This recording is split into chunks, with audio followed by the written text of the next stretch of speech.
Little creation and all mankind, make a joyful noise to you. Let all the stones of the ground shout your name. Make a joyful noise to you. Let all the trees of the fields clap their hands. Let all the oceans roar. Let all the trumpets and shofars sound. Let all the great high mountains bow down. All honor, all praise. You are worthy in all of your ways, Yahuwah. All power, all love, almighty of heaven above, Yahuwah. By your blood, by your stripes, by Yahushua who delivers all our lives. You are greatly to be praised.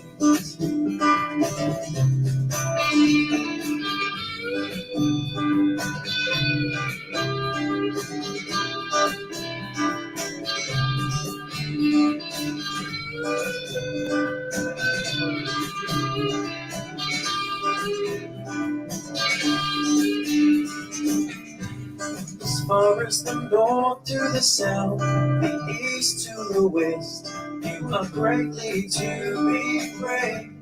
No treasure upon this earth can compare to your worth.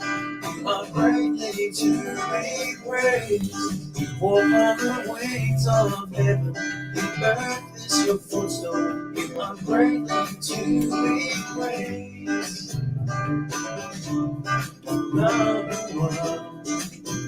You are greatly to be praised. All honor, all praise. You are worthy in all of your ways, Yahuwah. All power, all love, almighty of heaven above, Yahuwah. By your blood, by your stripes, by Yahushua who delivers all our lives. You are greatly to be praised. Greatly to be praised. All honor, all praise. You are worthy in all of your ways, Yahuwah. All power, all love, almighty of heaven above, Yahuwah. By your blood, by your stripes, by Yahushua who delivers all our lives. You are greatly to be praised, greatly to be praised.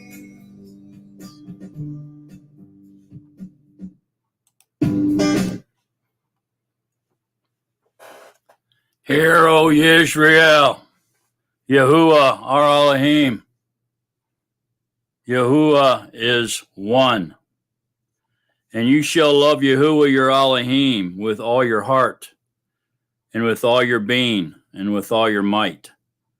And these words which I am commanding you today shall be in your heart, and you shall impress them upon your children, and shall speak of them when you sit in your house, and when you walk by the way, and when you lie down, and when you rise up, and shall bind them as a sign on your hand, and they shall be as frontlets between your eyes.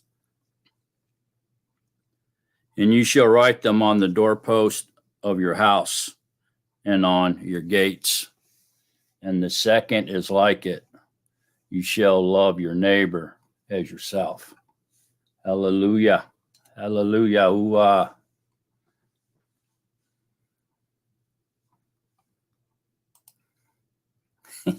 Hello, everybody. How you doing? Glad everybody's here. Getting ready to go into Yahuwah's Day of Rest here shortly. And it's still daylight here in Texas. It's been a wonderful week. Talked to lots of Netzarim. Got a lot accomplished. Yahuwah has provided blessing upon blessing.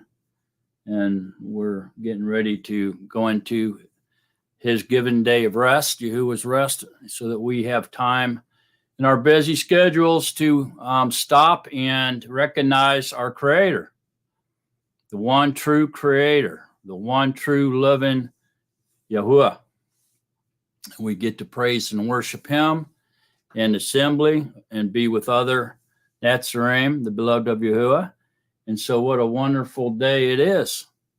And it just all begins here just in a few moments. For some of you, perhaps on the East Coast, it's already begun. So congratulations. You are now in the day of rest, Yahuwah's rest. And you are experiencing Yahuwah's peace, Yahuwah's joy, and Yahuwah's love. Doesn't get any better than that, folks. Okay, so I had an opportunity here to watch a debate this week. And it involved two, let's just say, Christians. And one was a modalist and the other a Trinitarian. And it was quite interesting to listen to what they were saying. And I guess one of the big things that jumped out at me, well, several of the things that jumped out at me was that how they used scriptures, obvious scriptures proclaiming the oneness of Yahuwah, and twisted it in order to support their agenda that he's three. Well, at least the one did, the Trinitarian did. It was quite amazing to listen to it. And of course, they used the Greek quite a bit. And they spoke of the Hebrew somewhat. But I guess the main thing that really jumped out to me was how they stumbled around who the Creator was. They were hitting all over that it was the Word, but yet they continued to not to have a divine or a division. They created a division between the Father and the Son, admitting that the Son was the Word, but held the position that there was a division there. So it was really quite an interesting, it was about a 2-hour long debate to watch that and see where they were coming from. But even the modalist, which is basically a oneness, monotheistical type person, was even spinning his wheels, this to say, and couldn't clearly define the oneness of Yahuwah or separate him as being either two deities, the Father and the Son, or being one God with three persons, making him up. So it was a struggle for him to make that distinction, and Yahuwah being one and totally separate from the Trinitarian point of view. So very interesting. And so Yahusha, to follow along with, I guess, Yahusha's train of thought this week, we're going to be speaking about who the Creator is this evening. And I don't see where there's a lot of difficulty, although the Trinitarian was jumping up and down and saying there was nowhere, no scriptures, no way, no how. There was one single verse in scriptures that said that the Father was the Creator. And what he was claiming was the Son created everything for the Father. And the Son was begotten by the Father before the incarnation, before creation. Foundations of the earth was laid. And I started scratching my head when I heard him say that. I'm like, well, who was the mother? You know, there was a father and a begotten son. There had to be a mother. Who was the mother? You know, but he never really got into that and avoided it, basically, never mentioned that. But though he said that the son was begotten before the foundations of the earth was laid. So at least he recognized the pre-existence of the son, we'll say, before creation. He did acknowledge that, the Trinitarian did. And so it was amazing to listen to it. And I just kept thinking, oh man, you're so close to the truth, but yet you're denying it and spinning the scriptures in order to deny yourself the truth. Because even though some of his quotes were precise, I mean, really good quotes to prove the oneness of Yahuwah, he spun them in order to promote his doctrine rather than promote the truth. And so that was a lot of the things I said, and I was just itching. Boy, I wish I could get into this one. I don't like debating and quarreling and stuff, but yeah, it was just driving me crazy how close they were tiptoeing all around it, but just couldn't get there, you know. And both of them being doctors, of course, you know, they were they had doctrines in theology, you know. So intelligence, as far as man goes, they were, you know, scholars, I guess considered top of line scholars.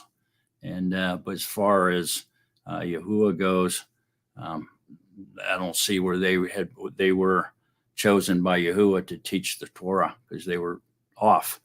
It was coming from men's teachings, the knowledge, their own knowledge, in their own minds, and it was quite amazing, because when the debate started, they presented themselves one by one, and they had a long list of why they were a scholar and where they got their authority to teach from. And they were naming all these schools and then the books that they had written, and they took turns, you know, doing this. And I just kept waiting for them, but nobody ever said a word about Yahuwah. Not one word about be given the power, empowered by the Ruach HaKodesh to teach the Torah.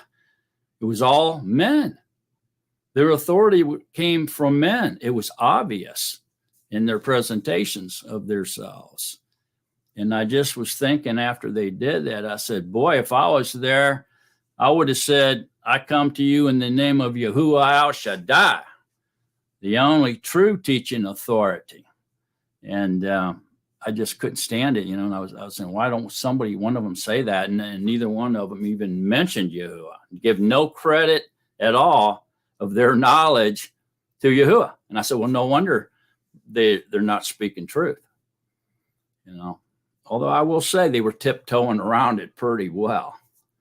So anyway, this is what we're on tonight. You know, who is the Creator?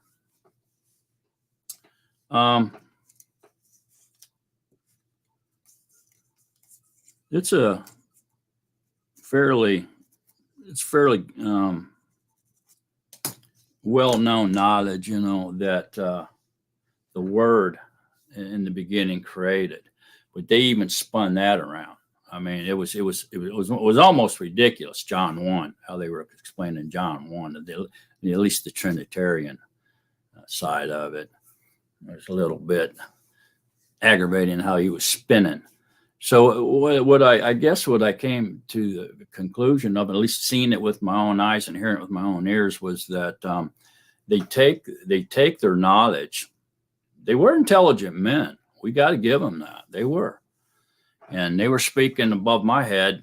Half of the words they were saying, I didn't even know what they were talking about, honestly. But they have this ability to take their knowledge and use it to spin the scriptures to their advantage, to support their doctrine. And boy, they were really good at that. And so I had to think, or to myself, I said, boy, they must teach them. that how to do that in all these schools that they went to, these colleges. Like I said, they both had doctrines and theology. But boy, did they do that good. And I said, no wonder the people, the commoners, the laity are being misled by their teachers.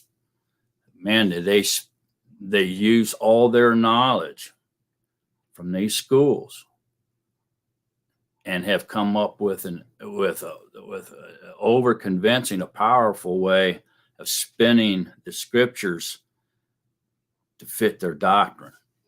It had to be taught to them. I mean, it was crazy, ridiculous, but very effective if being used on an innocent or someone without too much knowledge of the scriptures of truth. And I could see where it would be very effective on somebody lacking knowledge. So, wow, eye opener, really, to see that level of a discussion on that. So, the Nazarene know that Yahuwah is one, and none of us doubt that. But I think instead of studying or concentrating on Yahuwah being one this evening, I think we would all be better served to concentrate and talk about who is the creator. Because one of the things I noticed in watching that debate was they were both acknowledging, and they agreed upon, whoever the creator was God, and then their verbiage. And so I thought, well, maybe this is the angle that we need to attack. Maybe we need to look at this, go at a different angle of Yahuwah being Echad, or one, and look at it at who is the creator. I mean, maybe this can open some eyes and ears to understand who Yahuwah is, and that Yahuwah is one, by seeking out who is the creator, because they both seem to agree upon that much. Like I said, they tiptoed around it, but never did come into the truth, which was quite amazing to watch that as well.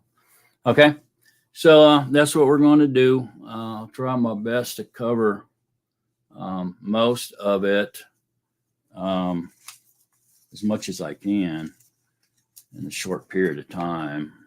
Who the creator is and the proof within Scripture. Yeah.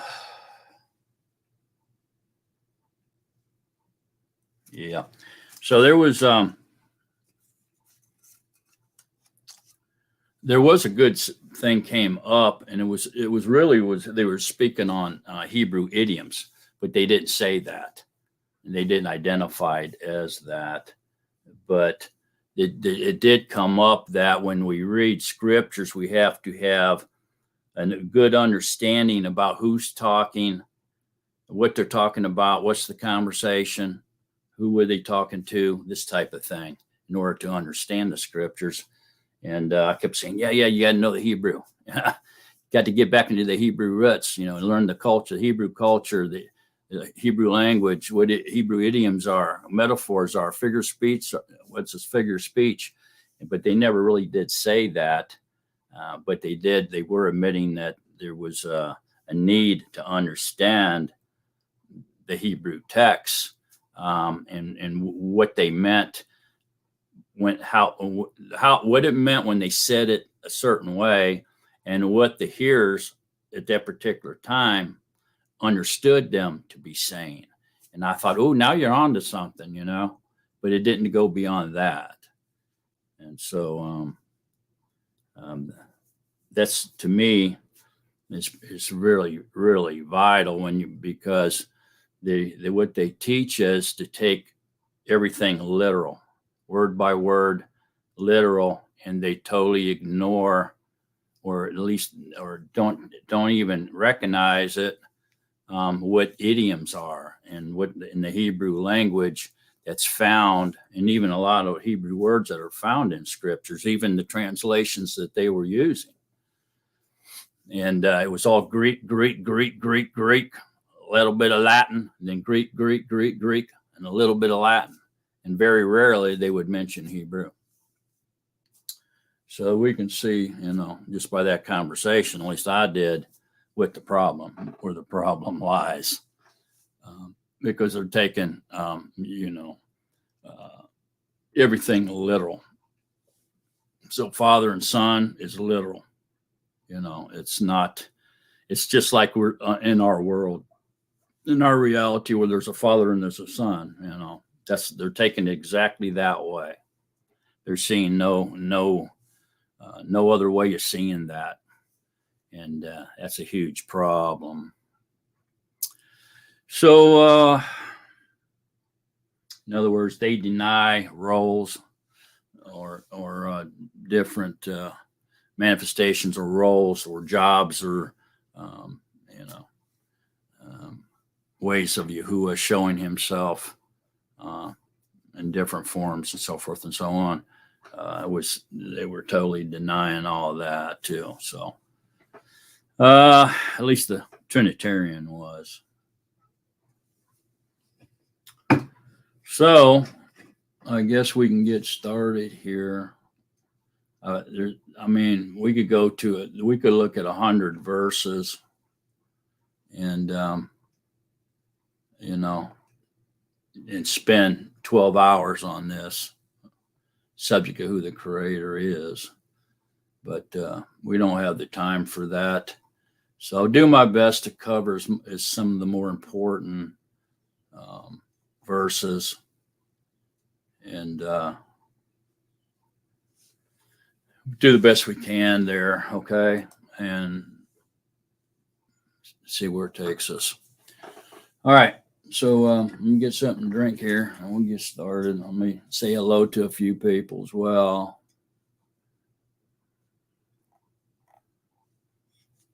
Still got people trickling in here a little bit.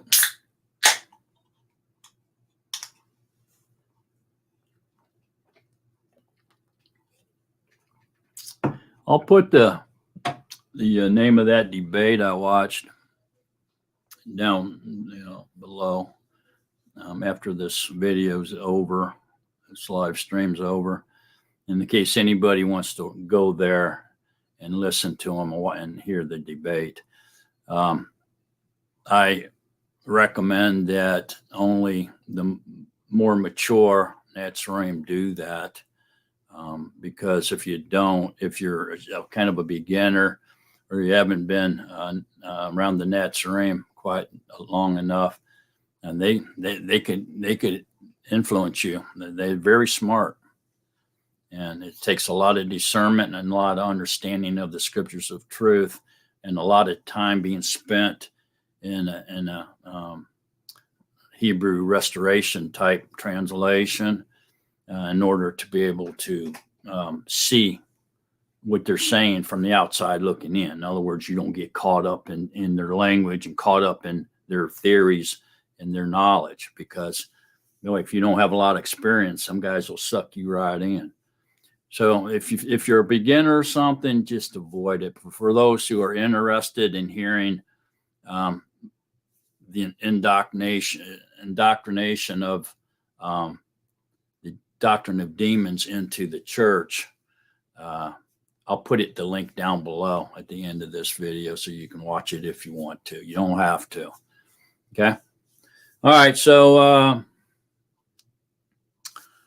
the only place really to go and start on this, obviously, is going to be Genesis 1. So let's begin at Genesis 1.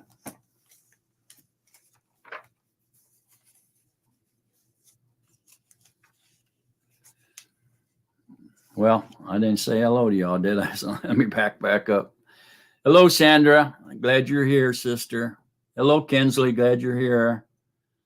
Hello, Matthew 5:17 and 18. Glad you're here. Hello, Singing Bird. Glad you're here. Hi, Kate. Glad you're here. Hello, Raul. Glad you're here. Hello, Ronald Sterenberg. Glad you're here, brother. Hello, David Messenger. Glad you're here, brother. Hello, Lou White. Glad you're here, brother. Hello, Phyllis White. Glad you're here, sister. Hello, Chad from Texas. Glad you're here, brother. Still waiting to go get that hamburger with you, man. Call me when you get into town. Hi, Frank. Glad you're here. One Mountain Cat 1. Glad you're here. Peggy Russell. Glad you're here, sister. You're running late, huh? That's all right. Okay, so here we go. Let's look at Genesis 1 real quick. Now, remember what we're doing here in this evening's study. We're seeking out in knowledge from Yahuwah, the only true teaching authority, the Ruach HaKodesh, Yahusha. And we're seeking out his knowledge and his training and his teaching, and to help us know who the Creator is. That's the focal point, okay? Who the Creator is. So keep that in mind as we go through this now. Okay, so it says in Genesis 1, in the beginning, Elohim created. So it doesn't give us a name. It just says Elohim, okay? So this is a point that we have to see, because what they were saying was that this proved there's more than one, because even in the Hebrew, this is a plural word, okay? So they weren't acknowledging the immensity or the omnipotence of Yahuwah, okay? And they did not understand that Yahuwah is everywhere all the time. He doesn't have to leave one place to go to another. He's already there working. He's everywhere, and everything's in him, and he's in everything. They never did acknowledge that, and that's part of the problem, okay? Because they were confining Yahuwah. You know, and the voice come out of Shemayim, this is my son, my beloved son, listen to him. They were confining Yahuwah to that place and that place only, the Father. And where he was speaking from the clouds, okay? And then they confined him, who they said was the Son, a different deity, totally different person, in the flesh. And didn't say a whole lot about the Ruach HaKodesh as the dove or anything like that, but if you see what I'm saying. So they're saying, well, this is even in Hebrew. You know, they were spouting off all this Greek stuff, and even in the Hebrew, it's plural. It's Gods, you know. But I gotta, let me see here. I have something we can compare to here, just for identification purposes, and seeing it at their angle. So this is the NKJV. Of course, this is Trinitarian based translation, and that's the problem. Now, you got to be careful what translation you pick up, because if you believe Yahuwah is one, you don't want to pick up a Trinitarian translation and read from it, because the influence is will lead you into their bias opinion. So here it is saying in the beginning, God. So it's singular in this one, okay? And so it's, even though it says in the BYNV, Elohim created, this is not a plural word in the Hebrew, okay? This is just speaking of his immensity, his omnipotence, how great he is, okay? That he's everywhere all the time. All of creation's in him, and he's in his creation, sustaining it. And if he pulled away, if Yahuwah removed his breath, all flesh would cease to exist immediately. Everybody would drop dead. In other words, everybody had breath, because he's returning our breath. He's sustaining our life. He's the light. He's our life. He's the life of men. He pulled back, we'd all drop dead like flies. Okay, so this is not plural. All right, it looks plural, but it's not. In Hebrew, it doesn't necessarily have to be plural. You have to look at it in context on what it's saying. Okay, the Shemayim and the Arets. And the Arets was formless and empty, and darkness was on the face of the deep, and the Ruach of Elohim was moving on the surface of the Mayim. Okay, Mayim here is waters, that is plural. And Elohim said, still no name. Notice that, we still don't have a name. And Elohim said, let light come to be. And light came to be. Remember, Yahuwah is light, and light is the life of men. So he said, let light come to be, and light came to be. He's speaking of life. He's talking about life. Whose life? Man wasn't made till the 6th day. Animals wasn't made till the 5th day. The greater light and the lesser light that ruled over and was the calendar, that speaking of the sun and the moon and the stars, wasn't created till the 4th day. So what life was created on the 1st day? What can be no other than the Word? Okay, so people say, oh, wait a minute. The word's Yahuwah, and Yahuwah is not created. Exactly right. Yahuwah is not a created creature. He's self-existing one. He's from everlasting to everlasting. So Yahuwah is not a creature. He's the creator. Okay. So what are we saying here then? Okay, we know even this Trinitarian acknowledged that the Word, or the Son, in which he called him, he'd like to keep saying the Son, but the Son really is not, we can't really use the Son as being begotten before the foundations of the earth, because that wouldn't be correct. He had no mother. Where's his mother if he was begotten? Begotten means birthed. Okay, so what happened here is what we got to see here is this light, which is life, okay, was something that happened before anything else was created. So this would rightfully be labeled or called, which it is in Scripture, the firstborn of all creation. And so what could this be? A begotten son without a mother? No. What this was Yahuwah's body. Yahuwah was originally a spirit. He still is. Okay? But that's all he was. He was a spirit. There was no darkness. No darkness. He created darkness. There was none. There was no light or life other than him. He was the existing one.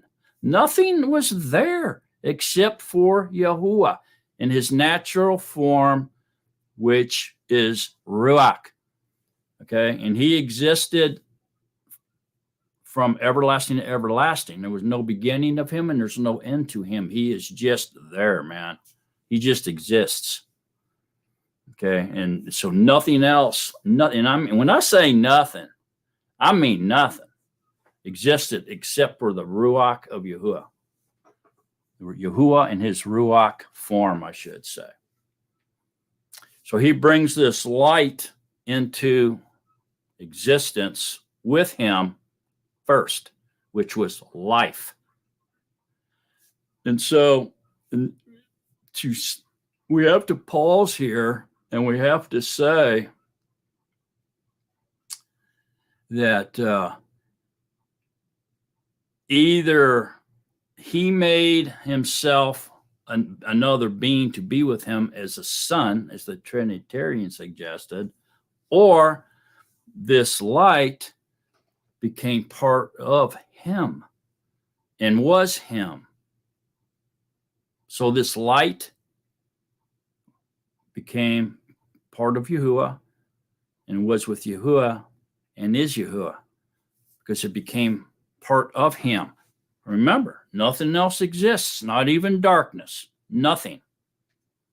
Everything, it's formless. It doesn't exist. There's nothing there. Okay, so firstborn of all creation had to be this light here that Yahuwah was talking about. Okay, and so in the beginning, there was nothing but Yahuwah. He created the light, which is the life, which is life, and the life of men. It's what gives men life after he created men on the sixth day.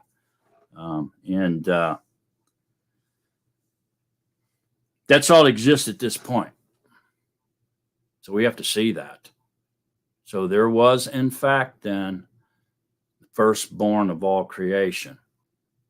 So if something is a firstborn of all creation, just that statement alone tells us that it was created. Whatever that light was, it was created by Yahuwah, the self-existing one. You see, it has to be, man. We can jump up and down and scream all we want that Yahuwah is not a created being. He always existed from eternity. There's no beginning or end to him. And that's a correct statement. But when something else comes into play, comes into focus, comes into the calculation, then we have to assume, and correctly so, that Yahuwah created this light. Okay, so the very first thing he created was the firstborn of all creation, meaning the very first thing Yahuwah created besides himself. And he didn't create himself, he just existed. So besides him, there was one thing, the very first thing he created was this light.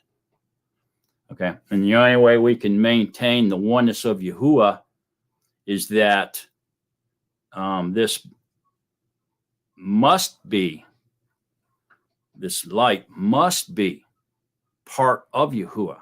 It has to be Yahuwah. Has to be. So we can look at this in a simpler form that maybe a child could understand. And that's if I shave my beard off and I'm sitting here barefaced with no beard. And then I let it grow and it grows out like this. This beard is part of me.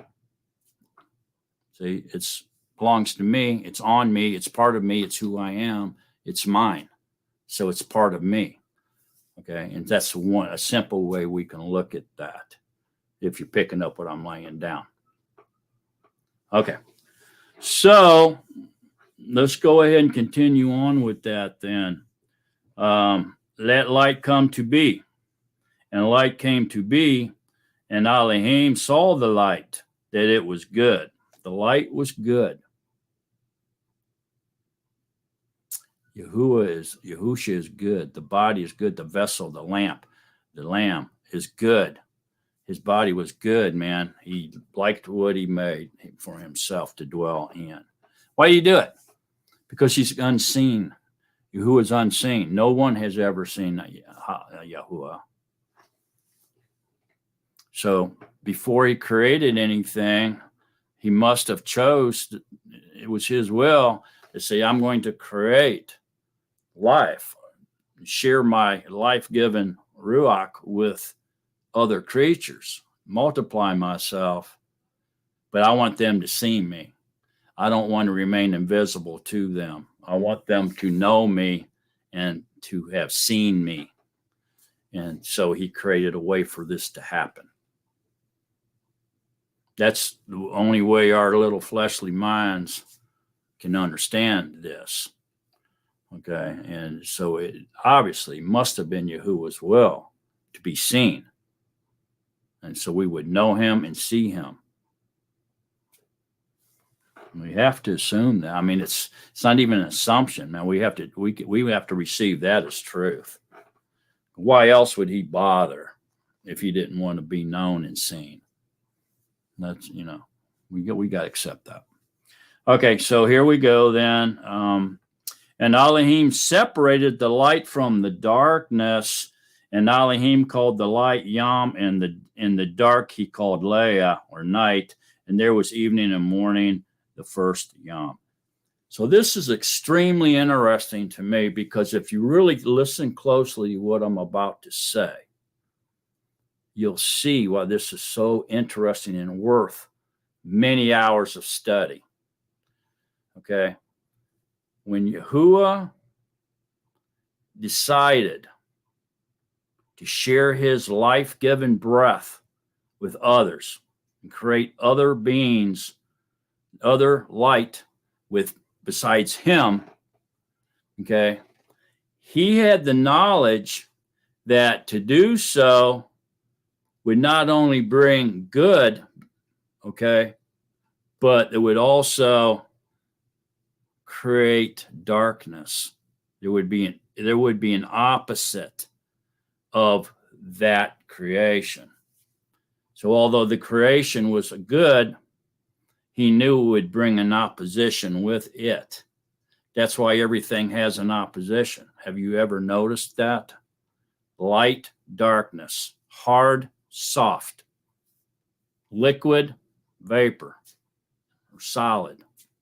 I mean, everything has an opposition. Left, right, male, female. Even our bodies have a shadow of darkness following us around, in opposition to the light. We can go on and on and on and on and on. Hard, soft, high, low, small, big, just on and on and on, right? Everything in this existence, as far as we know, has an opposite. Fleshly, carbon, and spiritual. See, everything. You can't name one thing that doesn't have an opposing side to it. So with Yahuwah knowing this, he had to devise a plan to create beings that could be with him forever, with a set apart, righteous Yahuwah, be with him forever, ever and ever, like he is, okay, and have no opposition with it. In other words, he had to eliminate it, man. He had to get rid of the evil, good and evil. He had to get rid of the wickedness. He had to get rid of the unrighteous that went along with the righteous. So when he created and gave others, made other beings, he knew that they wouldn't be like him, because he's the only one that's perfect. So he knew there would be this opposition would be created along with the good. And so his plan is to get rid of that opposition. So only the good goes along with him into everlasting life. And this is what he's doing. This is what he's talking about here. He created the light that would eliminate the opposition, and life would continue. Because we can't, his creation can't exist without the opposition. Just the way it is. So if you're picking up what I'm laying down, continue to follow along. Okay, so Elohim saw the light, that it was good, and Elohim separated the light from the darkness so that it could be eliminated.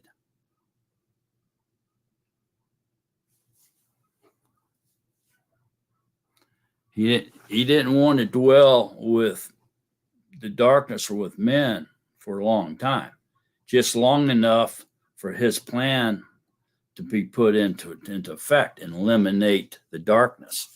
So the only righteousness and goodness would go with him into everlasting life. And then he would have beings with him that could exist with him forever, because they would be righteous and good and pure and love just like him.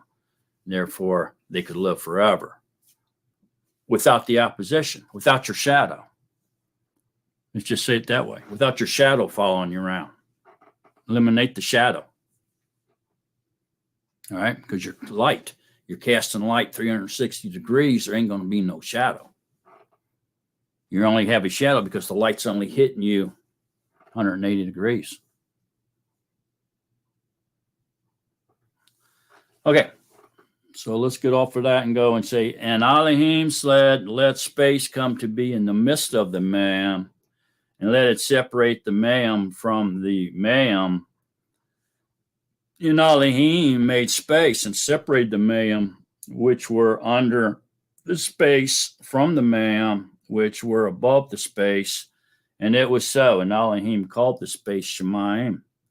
And there was evening and there was morning, the second Yom. So he separated the waters. Okay.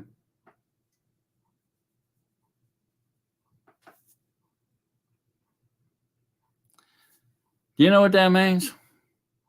He separated the living waters from the wormwood, from the poison waters.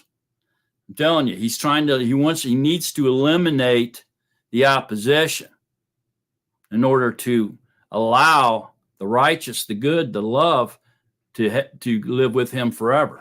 He can't bring that opposition alone. It's got to be eliminated.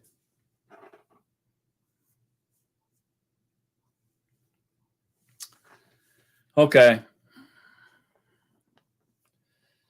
And then he says, and there was evening and morning, the second Yom, and Elohim said, let the Mayim under the Shemayim be gathered together into one place, and let the dry land appear, and it was so. And Elohim called the dry land the Eretz, and the collection of the Mayim he called Yamim. And Elohim saw that it was good, and Elohim said, let the Eretz bring forth grass, plants that yield seed, and the fruit trees that yield fruit according to its kind, whose seed is in itself on the Eretz, and it was so. Why do you think Yahuwah is creating the earth right now? Adam and Kua were spiritual people. It's obvious and very clear to see that they were immortal, because he tells them that the day you eat of it, you shall die. So that means if they wouldn't have ate of it, they would have lived forever. So they must have had immortality.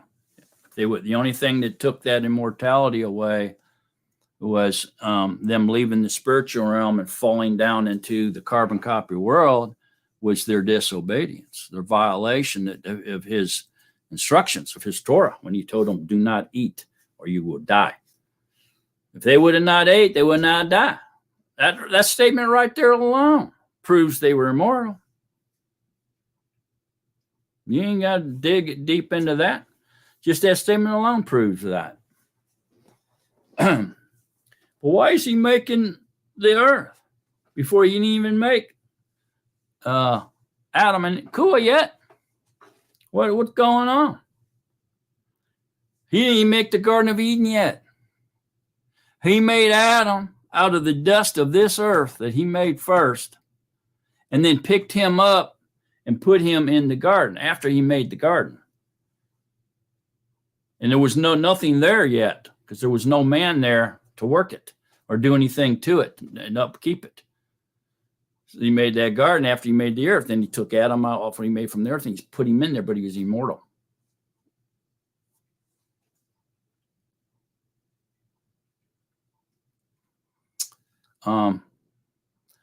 So why then was there the necessity of the earth other than Yahuwah created Adam from the dust of the earth?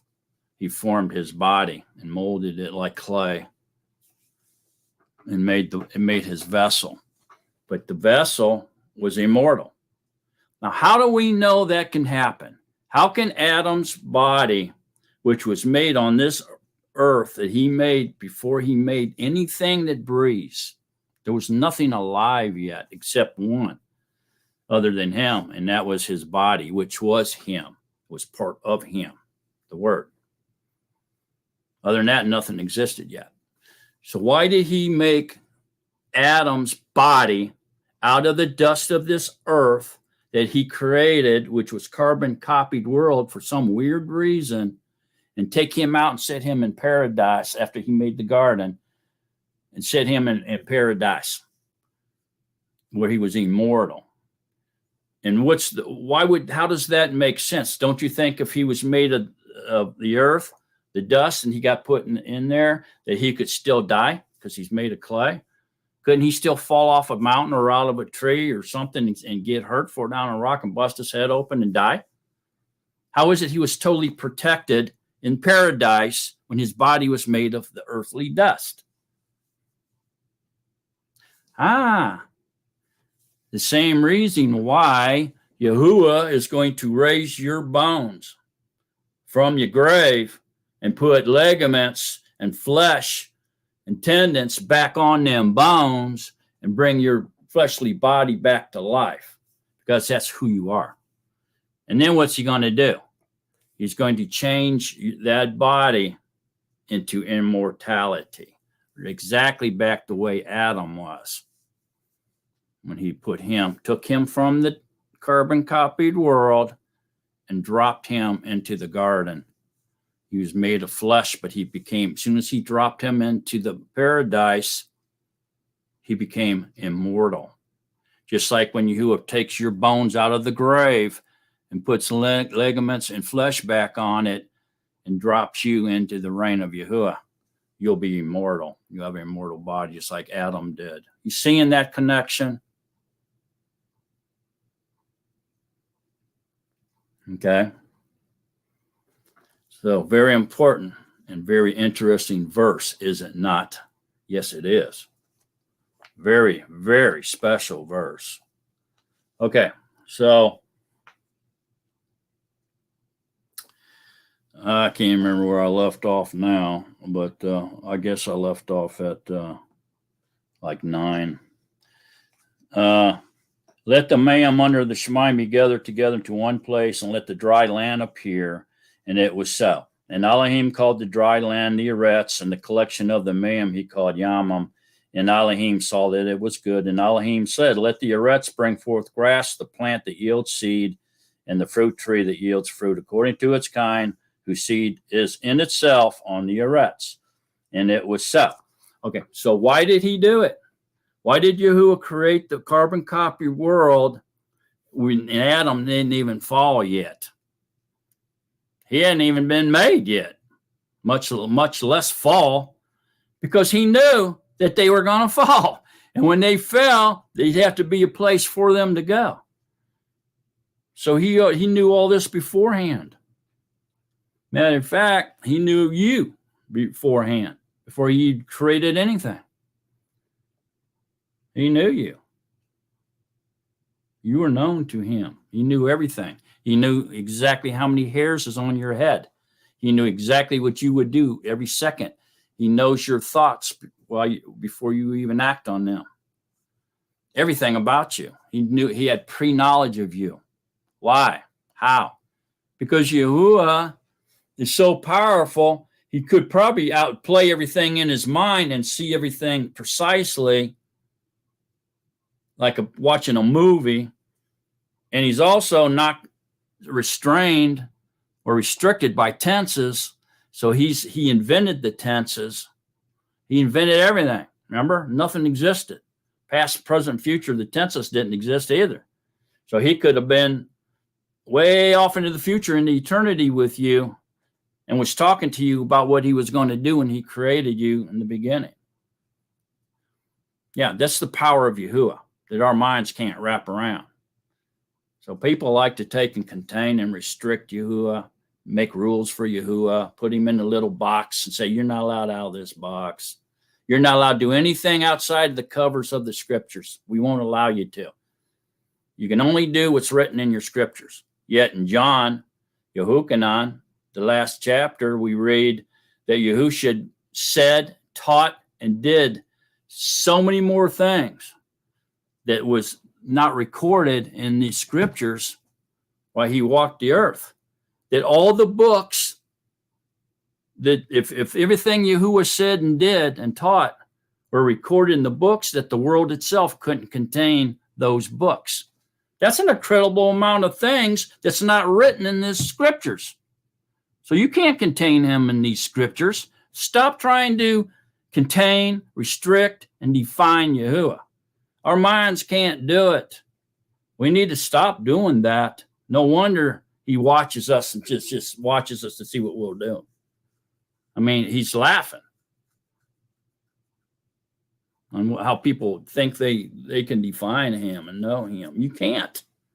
We can only read what he's given us, which was given to us, and try to make sense out of it the best we can with the help of the Comforter, with the Helper. If you try to do it on yourself, you're going to be like them two men that were debating this week that I was watching, and I was just totally blown away by their lack of knowledge of Yahuwah. But how smart they were, according to men's teachings and men's traditions. Just amazing. Not relying on Yahuwah's knowledge at all, really. Once they got each other pinned into the corners, then they start saying, well, show it to me in scriptures. We got to confirm everything in scriptures. And then they couldn't even do that. So they acknowledged it, but couldn't confirm. See what I'm saying? Okay, let's continue on. And it was so. And the Eretz brought forth grass, and the plant that yields seed according to its kind, and the tree that yields fruit according to its kind. Elohim saw that it was good. And there was evening, and there was morning, the third Yom. And Elohim said, let lights come to be in the space of the Shemayim, to separate the Yom from the Leah, and let them be for signs and appointed times, a calendar, and for Yamim and years, a calendar, and let them be for lights in the space of the Shemayim, to give light on the Eretz. And it came to be so. And Elohim made two great lights, the greater light to rule the Yam, and the lesser light to rule the Leah, and also the stars. And Elohim set them in the space of the Shemayim to give light on the Eretz, and to rule over the Yam and over the Leah, and to separate the light from the darkness. So here again, in the foreshadowing or the type of his plan, he's showing us what he's doing. For those who have eyes to see and ears to hear, he's given us a pretty clear vision here of what he's doing.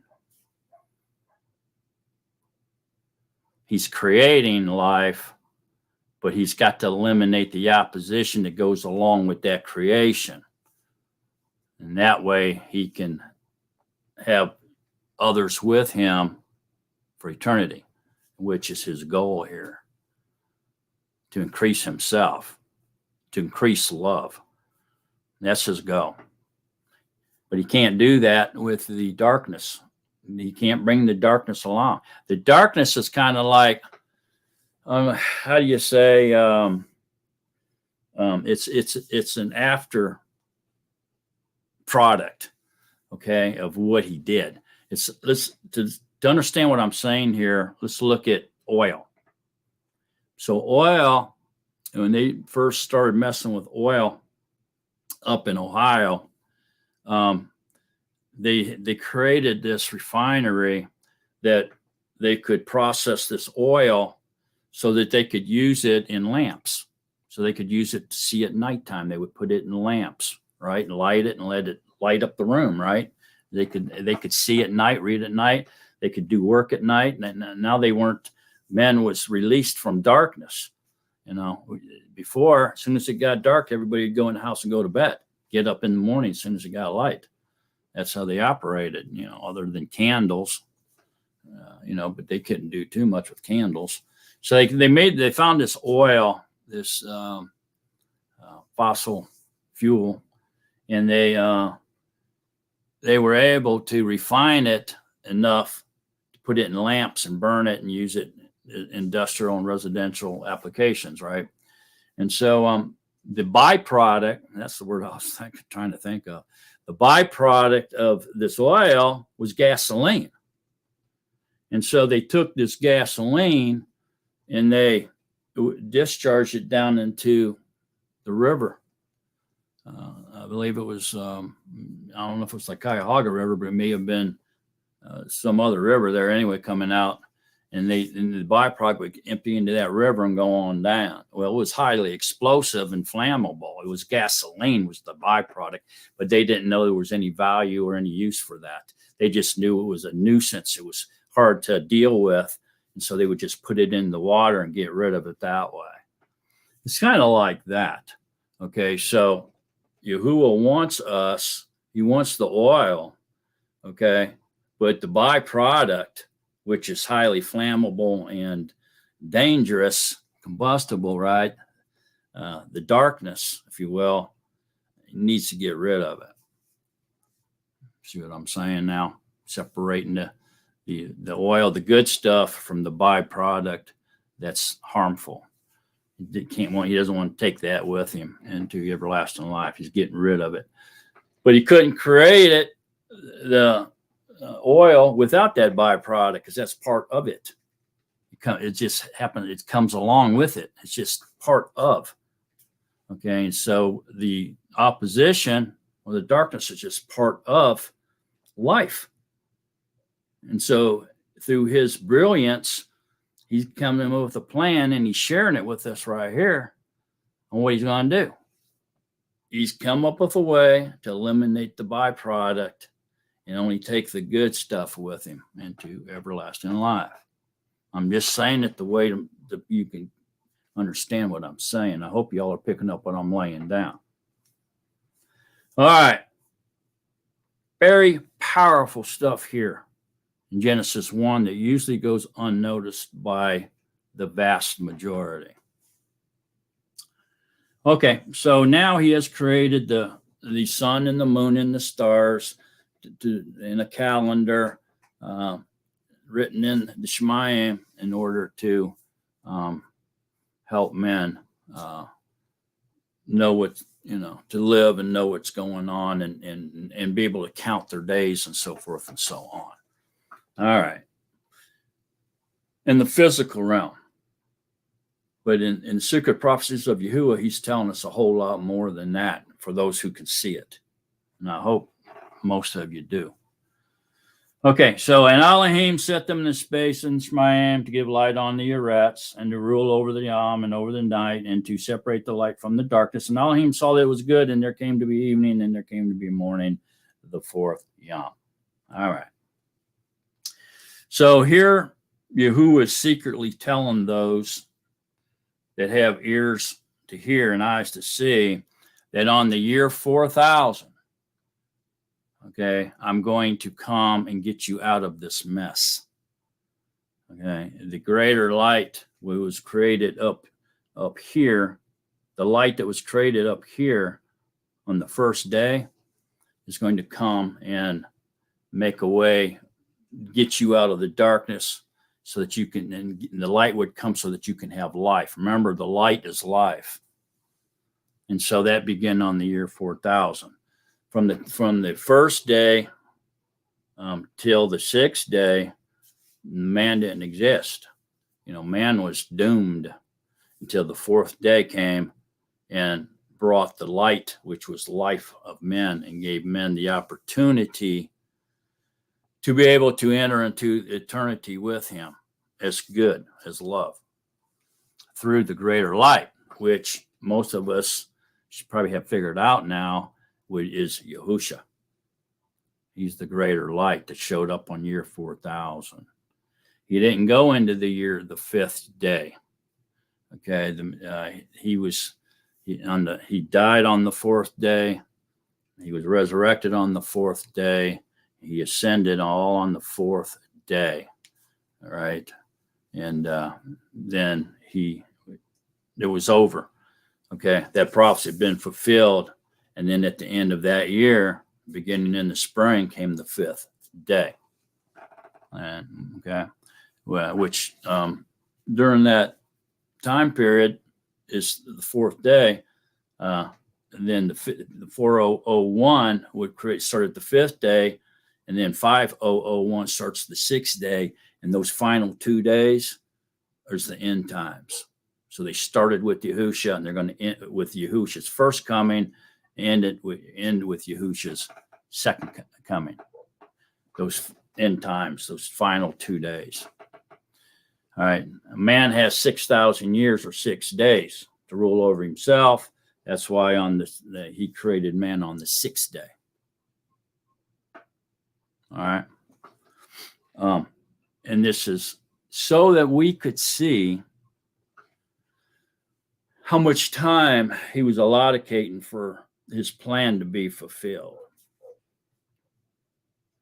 He planned it. He's doing it. It's going to happen exactly how he set it up to do. His will be done.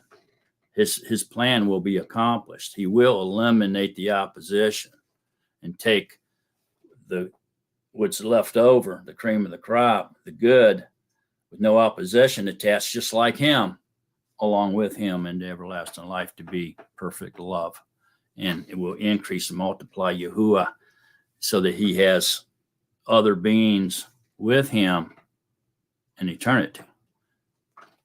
Is it because he needs that? No. It's just because that's what he wants. That was his will to do that for whatever reason. He didn't have to, but he chose to. And this is some type of a refinery, isn't it? Yeah, he created the refinery when he created the Retz and the Shemayim. Remember, there was nothing on it. Why did he create it? So what does it sound like? On the sixth day, he put everybody on this carbon copy world that he created for no reason, apparently, what appears to be no reason. Because he's prophesying. Within this outlay or this outline of creation of the carbon copied existence of reality dimension, he's prophesying to us so that we know what's going on. That's why. Okay. So let's just go ahead and go down here now a little bit farther and see come up onto the sixth day here now when he did create man and see what happens here. Just stay focused on what's going on. Even though it's outlined, the carbon copy world's outlined, you're going to find out Adam wasn't created yet. Neither was paradise. So this was all for what was getting ready to happen to put his plan into effect. And that was the fall of man in order to eliminate darkness and the opposition. So let's go on down there and look at that around 24 here. Let the Eretz bring forth the living creature according to its kind. So after the fourth day now, all of a sudden, living creatures that breathe, the Ruach, the air, breath, he creates, okay? Seemingly on this carbon copy world, okay? Which is a type or a foreshadow of the reality. All right, so let's the Eretz bring forth the living creatures according to its kind, livestock and creeping creatures and beasts of the Eretz. According to its kind, it came to be so, and Elohim made the beast of the Eretz according to its kind, livestock according to its kind, and all that creep on the Eretz according to its kind. And Elohim, so we still haven't gotten a name, have we? Yeah. We still haven't gotten the name of the creator yet. They're just calling him Elohim so far, which isn't plural, as I noted in the beginning. And Elohim saw that it was good. And Elohim said, breathe into Adam. Okay, what? All of a sudden, Adam's coming on the scene here.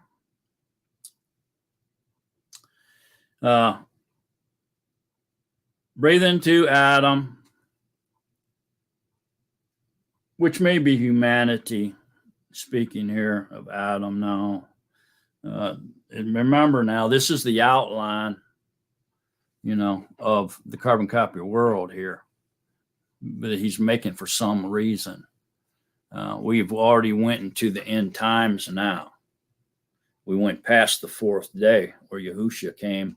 By the way, the lesser lights, Yehukanan, the immerser, who paved the way for the greater light.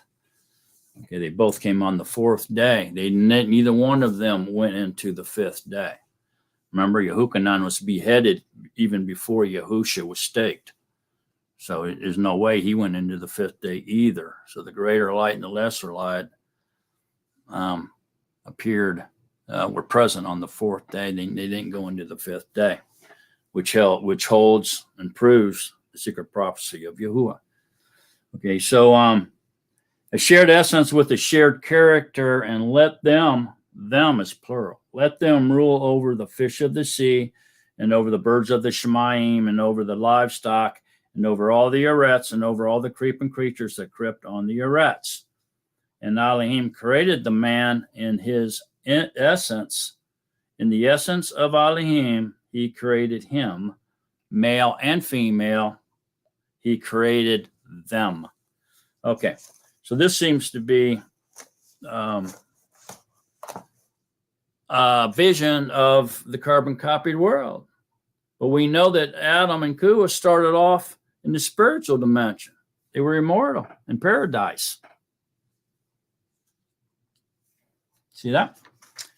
Okay, so we continue on here in Genesis, and it says, and Elohim blessed them, and Elohim said to them, bear fruit and increase and fill the arets and subdue it, and rule over the fish of the sea and over the birds of the Shemayim and over all creatures moving on the arets. And Elohim said, this is a prediction of what was going to be going on here on this earth, in this carbon-copied world, once man fell, once his plan was put into motion. Otherwise, but what we're reading here, Adam couldn't have been immortal.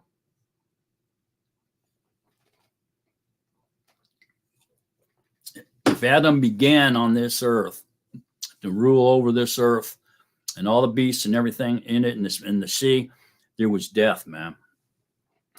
Why would he put an immortal being in a carbon-copied world where there was death? Otherwise, you'd have to say all the fish, all the bugs, all the animals, all the beasts, all the trees, everything was immortal on this carbon-copied world. And it can't be, because Yahuwah took Adam out of it. And we'll see. I'm going to continue on. And Elohim said, see, I have given you every plant that yields seed, which is on the face of all the arets, and every tree whose fruit yields seed to you, it is for food. And to every beast of the arets, and to every bird of the Shemayim, and to every creeping creature on the arets in which there is life, every green plant is for food, and it came to be so.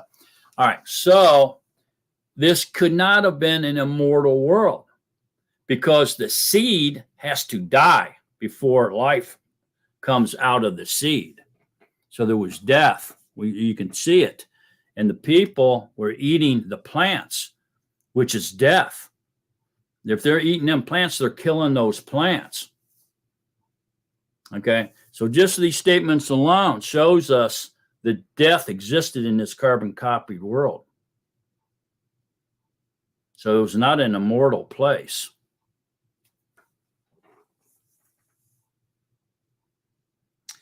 And to every beast of the arets, and to every bird of the Shemayim, and to every creeping creature on the arets in which there is life, every green plant is for food. See that? If they had to eat, they would have to die. Why would you have to eat if you were living forever? You wouldn't have to. And it came to be so.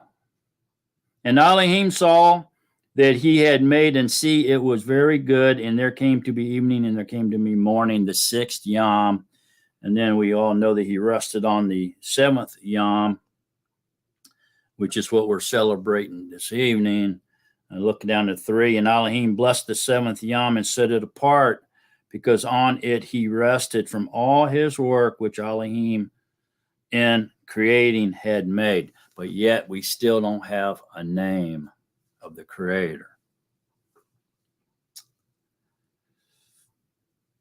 Now listen to this part. These are the births of the Shemayim and of the Eretz, the carbon-copied world.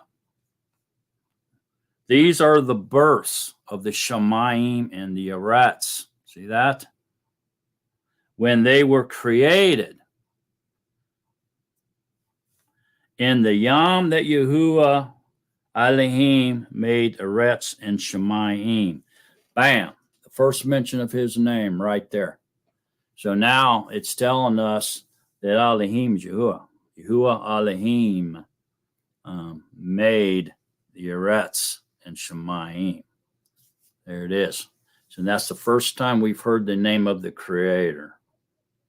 Right? Yeah. Now, so how important is the true name to be here in the beginning? It's pretty important, isn't it? So it's right away. Everybody should say, oh, okay, Yahuwah is the Creator. I mean, the light should be coming on.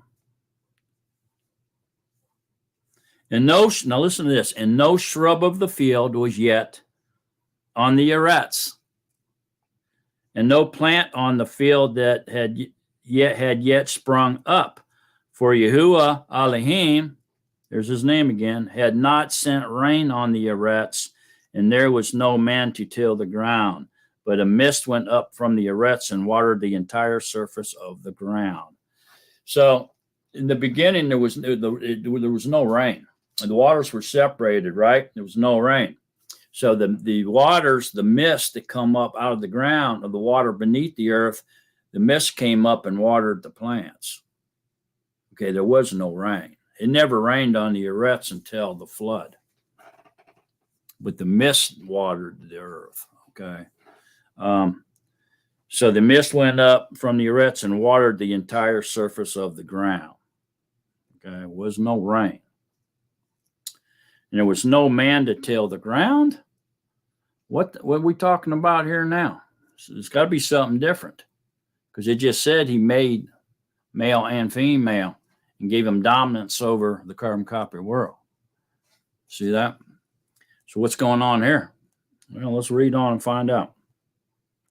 And Yahuwah Elohim, there's his name again, formed the man, that's singular, out of dust from the ground, and breathed into his nostrils the breath of life. And the man became a living being. So this is obviously speaking of Adam.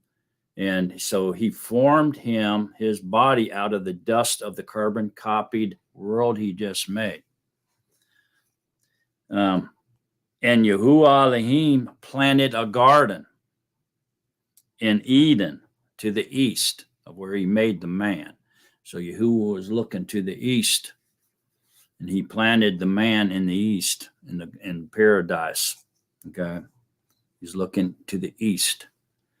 And there he put the Adam, the human, whom he had formed. So he took Adam out of the dust of the ground, of the carbon copy world, and he went over here and planted and put him in the garden. He planted a garden of Eden to the east, where he made the man. And there he put the man, or Adam, whom he had formed with his hands. Okay. And out of the ground, Yahuwah Elohim made every tree grow that is pleasant to the sight and good for food, with the tree of life in the midst of the garden, and the tree of the knowledge of good and evil. And a river went out from Eden to water the garden, and from there divided and became 4 river heads. So there you go. Skip down here to verse 15. Okay, chapter 2, verse 15. And Yahuwah Elohim took the man and put him in the Garden of Eden to work it and to guard it. So he took him out of this earth that he had made, and he put him in the Garden of Eden. So he caused it to blossom. Okay, and there was trees in there, so forth and so on. Now he put him in there and told him to manage that. At this point, he became immortal. Okay, So he didn't live on this carbon copy world. He was just formed. His body was formed out of the dust of it, and was put over into the garden. Okay, and then that's where he fell. And once he was immortal at that point. That was a spiritual dimension, is what the East is saying. You look to the East, the Messiah is going to come. Look to the East. The spiritual love's coming from the East. So you took him, put him over there in that garden, right? Well, as soon as they fell, he took them out of that garden, out of that spiritual realm of immortality, and dropped them back over on the ground he was formed from. Put him back. So that's why he created all that, because he knew this was going to happen. This was part of his plan to eliminate darkness and evil and the opposition. This is what we're reading here. Okay? All right. So that's the beginning. And when we're hearing his name here. Now, in their translation, okay, if we go to it where we first got his name in 2nd chapter, verse 4. So let's look at it in their translation. 2nd chapter, verse 4. This is the history of the heavens and the earth when they were created, in the day that the Lord God made the earth and the heavens. So they hid his name. They removed his name. So that should say Yahuwah Elohim. See that? Instead it's Lord God. Capital, which promotes Trinitarianism. That's why I say, be careful the translation, because it was written by Trinitarians who are going to try to pull you over into their point of view.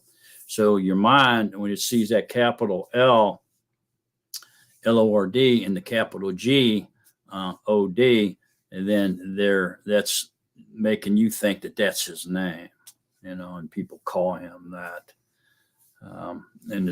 But the thing that is also indicating to them that it's speaking of the Father. Okay, or they can't deny it has to be speaking about the Creator, because he just created all that stuff.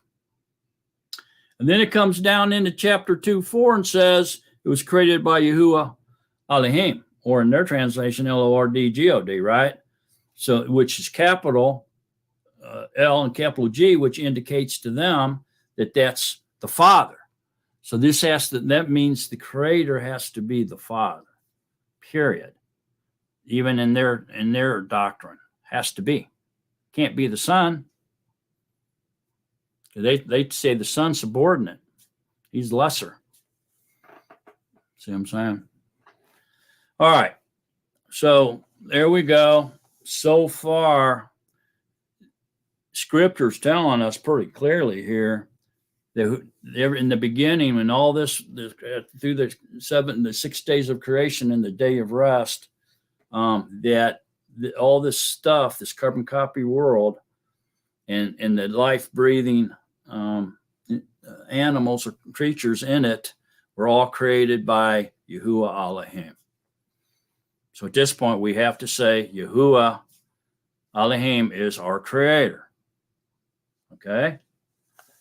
I don't see where you can bring the Son into the creation, especially since we read in verse 1:1 that the light came and separated the darkness was Yahusha. He was the firstborn of all creation, which was Yahuwah's body. It became Yahuwah. So Yahuwah's Ruach. He's a Ruach. It can't be seen. And then he created a body, which is also him, because it is part of him. It is him, is now with him, and he's in his body and is with him right now. And then he went and continued to create through his body. He was inside his immortal body his spiritual body, if you will, the Word, and when he created everything else, when he created this carbon copy world. Okay. And it wasn't a separation or a different identity or person. It was still Yahuwah. Just like my body here and my spirit in me is still me. This is my body, so it's part of me. It's who I am. You can't separate my body and my being and cause a different identity. You can't put my body, dead body, over here on the ground, in my ruach, my being, inner man sitting here in this chair, and say, okay, the dead body over there, the flesh is Mark, but that being isn't. It's Peter. Nor can you say the dead body laying over there separated is my body looks just like me. What you're seeing now is not Mark, that's Tom. Mark's sitting in the chair. You can't see him because it's his spirit. That's Mark, but that's Tom laying down on the ground. You can't do it. Because why? Because my body and my ruach is who I am. That's who makes up Mark. Can't change that. You can't call my being a name Tom and my body Mark, or vice versa. You can't do it because they're both me. It's those two is what makes Mark. See, and that's the same way when he made a body for himself. It is him. It was still him. It's just his body. You can't give it that body a different name. That's why Yahushua said, I came in my Father's name, because he wanted to make sure that everybody understood that there was no difference or separation between him and the Father. He was the body of the Father, so he was the Father. And him as the Father and I are one. Just like I'm saying, my body and my inner man, my being, are one. So me and my body are one. Okay. The Son took on that name in order to identify with the incarnation. So we can safely say Son of Yahuwah, referring to the Lamb, the incarnation, the fleshly body, but we can never say God, the Son, because then that would put him as the same as the Father. It would be a separation. It would be a sharp divide between person, create two people. If there was two people, then each person would be a different identity, and then they would have a different name. And that's why, to promote their agenda, they label the Father Jehovah and the Son J-Man in order to create that sharp divide that there's two separate people because they have two different names. But that's against Scripture. Scripture does not teach that. The Ruach HaKodesh does not teach that. The Ruach HaKodesh says that the Son came in the Father's name. And so the Father and the Son both have the same name. And then Yahushua in the fleshly body said that the Ruach HaKodesh will come in his name, which means those three of those have the same name. Why? Because they're all the same one being, the same one Elohim, the one true living Yahuwah. That's why they all have the same name. Otherwise, they would have separate names, but they don't. But the false teachers, in order to promote their doctrine, teach that they have separate names, different names. But they do not. That's falsehood. They're just doing that to try to keep you deceived and following along with their man-made doctrine to keep you following them, esteeming them, giving them your money, so forth and so on. They have a different agenda. They want praise from you because they have three master's degrees and one doctorate in theology, and they're a teacher and a preacher, and they're head of a circus and all this other stuff. So, give me all the esteem. And by the way, leave your wallet when you go out the door. So, yeah, they have one name. And there's a reason why he has one name. There's a reason why there's only one name in the Shemayim or on the Eretz or under the earth that you can be delivered by. There's a reason for that. One name. Okay. And there's a reason why the Creator only has one name. Okay. And the reason is because he's one. There's only one lawgiver and judge that can save or destroy. Okay. All right. So let's move on from there and go into Isaiah. Let's go look at Isaiah 42 through 46. I'm not going to read all these chapters. I'm going to go through them and pick out some verses that clearly and simply state that Yahuwah is our Creator. Just to confirm even more so that the one that created everything was Yahuwah. All right, so Isaiah 42.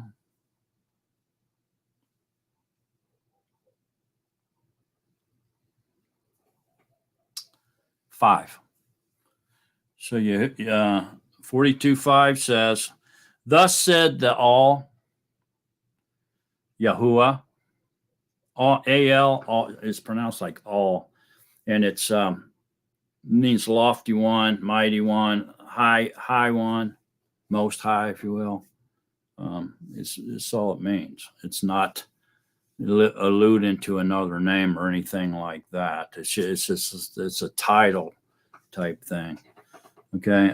Thus said the All, Yahuwah, who created the Shemayim and stretched them out, who spread forth the Eretz and that which comes from it, who gives breath to the people on it, and spirit to those who walk on it. Isn't that amazing? So it's confirming that Yahuwah is the one that created everything, just like Genesis told us it was. And amazingly, it tells us that who gives breath. He gives breath to the people. He returns your breath, man, and the spirit to those who walk on it.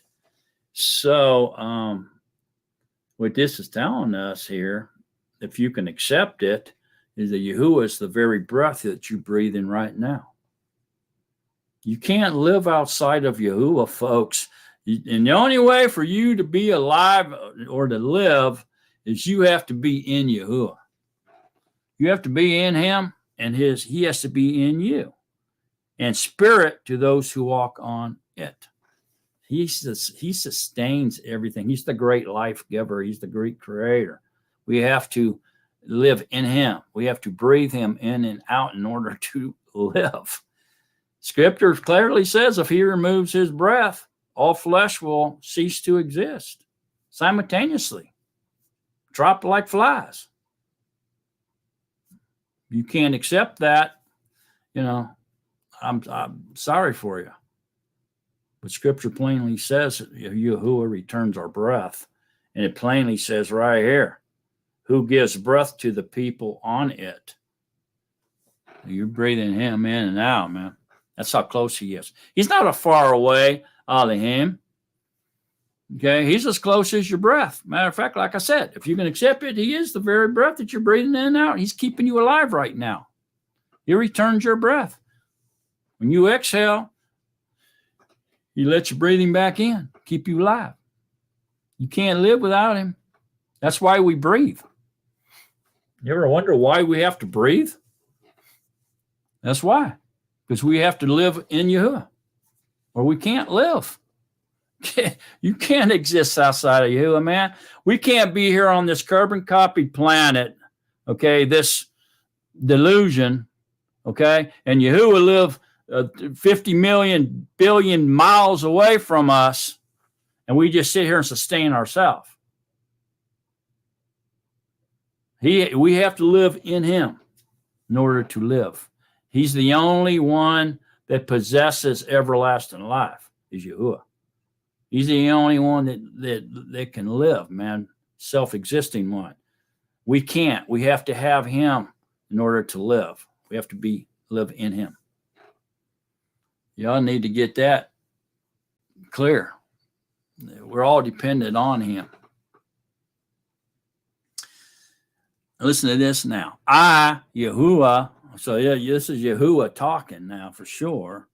I mean, it was him before, but I, Yahuwah, should leave no doubt in your mind who's saying these things.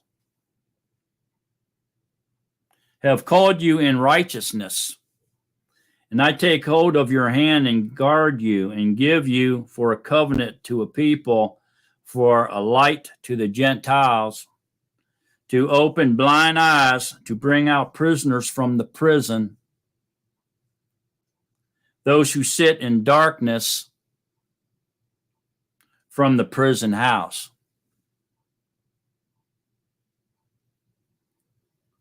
I am Yahuwah. That is my name. And my esteem I do not give to another, nor my praise to idols. So there you go. Very, very powerful stuff.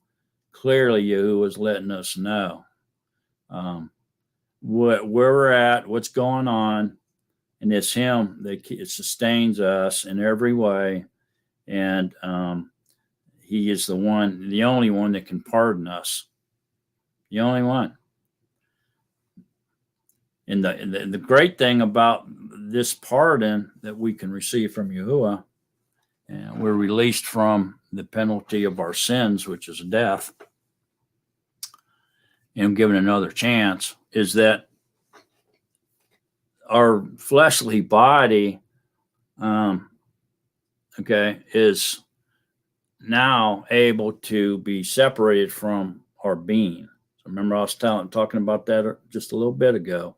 Well, now they're allowed to be separated in a way that they don't become individuals.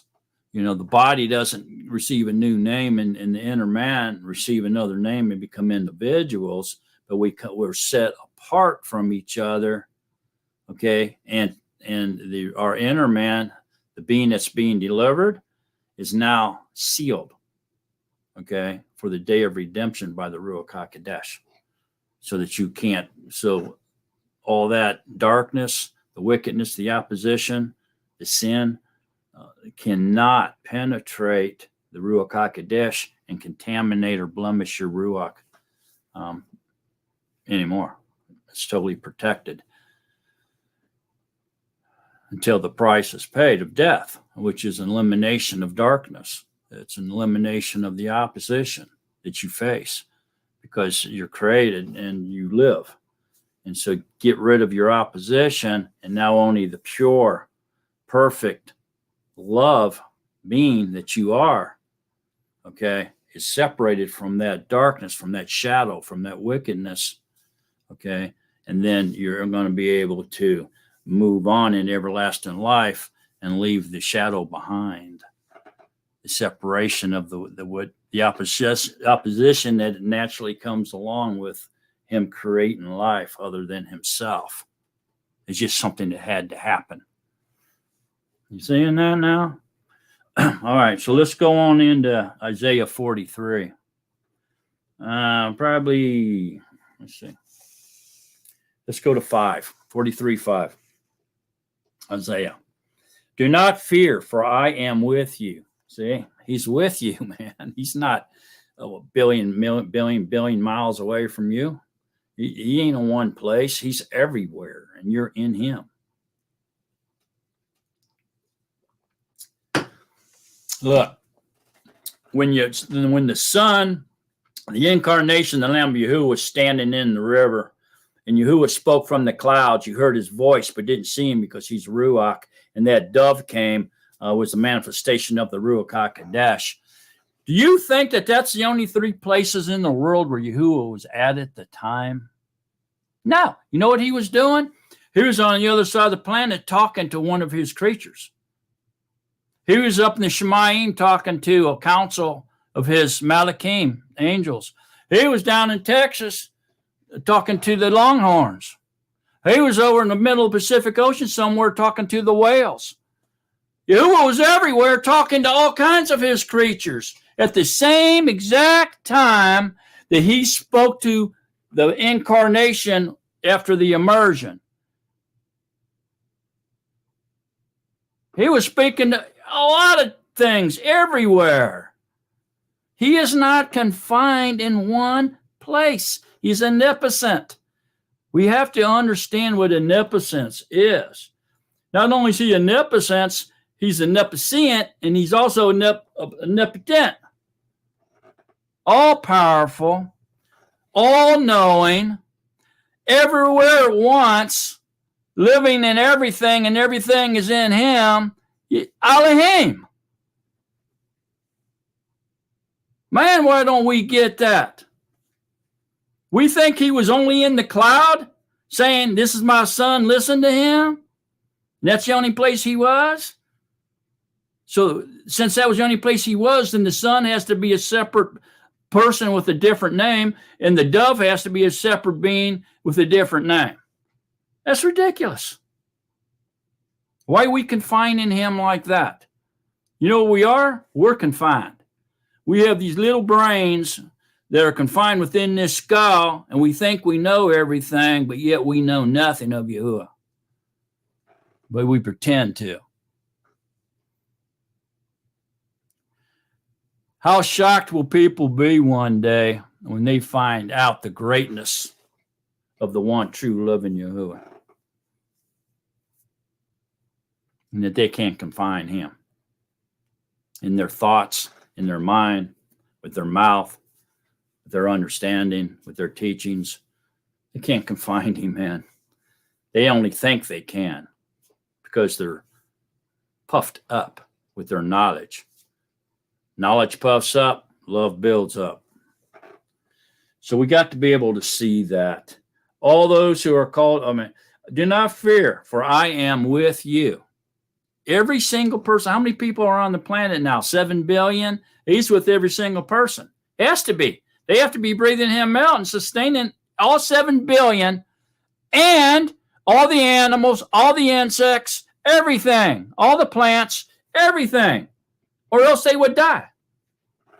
That's how we know he's with them, because they can't live without him. For I am with you, or you wouldn't be alive if he wasn't. You're just kidding yourself if you think you have the ability to live on your own. Yeah, you're lying to yourself. You're not all that. You ain't the life giver. I shall bring your seed from the east and gather you from the west. You're speaking of the regathering now, if you want to, or lead to the second Exodus, if you will. I shall say to the north, give them up, and to the south, do not keep them back. Bring my sons from afar and my daughters from the ends of the Eretz, all those who are called by my name.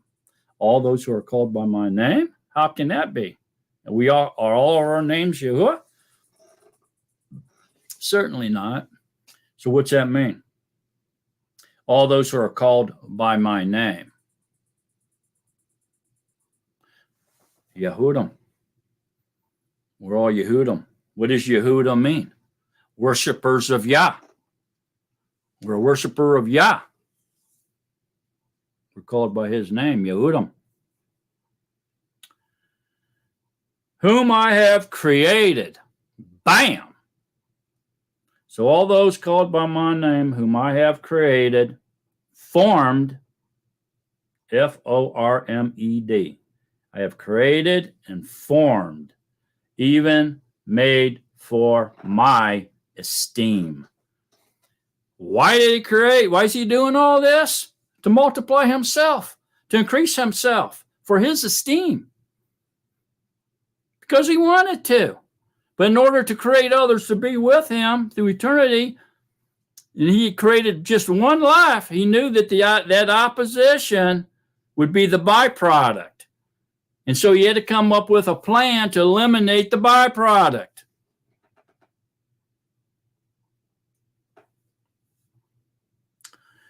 whom I have created and formed. What's that mean? That we're both created and formed? Well, yeah. Our beings are created and our bodies were formed from the dust. Genesis told us that. Genesis, I think, was very clear on that. We were formed from the dust of the earth, the carbon copy world, but yet our beings were created. Our spiritual beings are created. So then can Yahuwah destroy both spiritual, created people, beings, and formed, carbon copied people or vessels? You better believe he can. So if a messenger, a malachim, is spiritual and everlasting, if they have immortality and they're created, can he destroy them? Or will they be tormented for eternity in the lake of fire, in the outer darkness, away from Yahuwah? Is there even a place outside of Yahuwah that exists called the outer darkness or the abyss? Is there?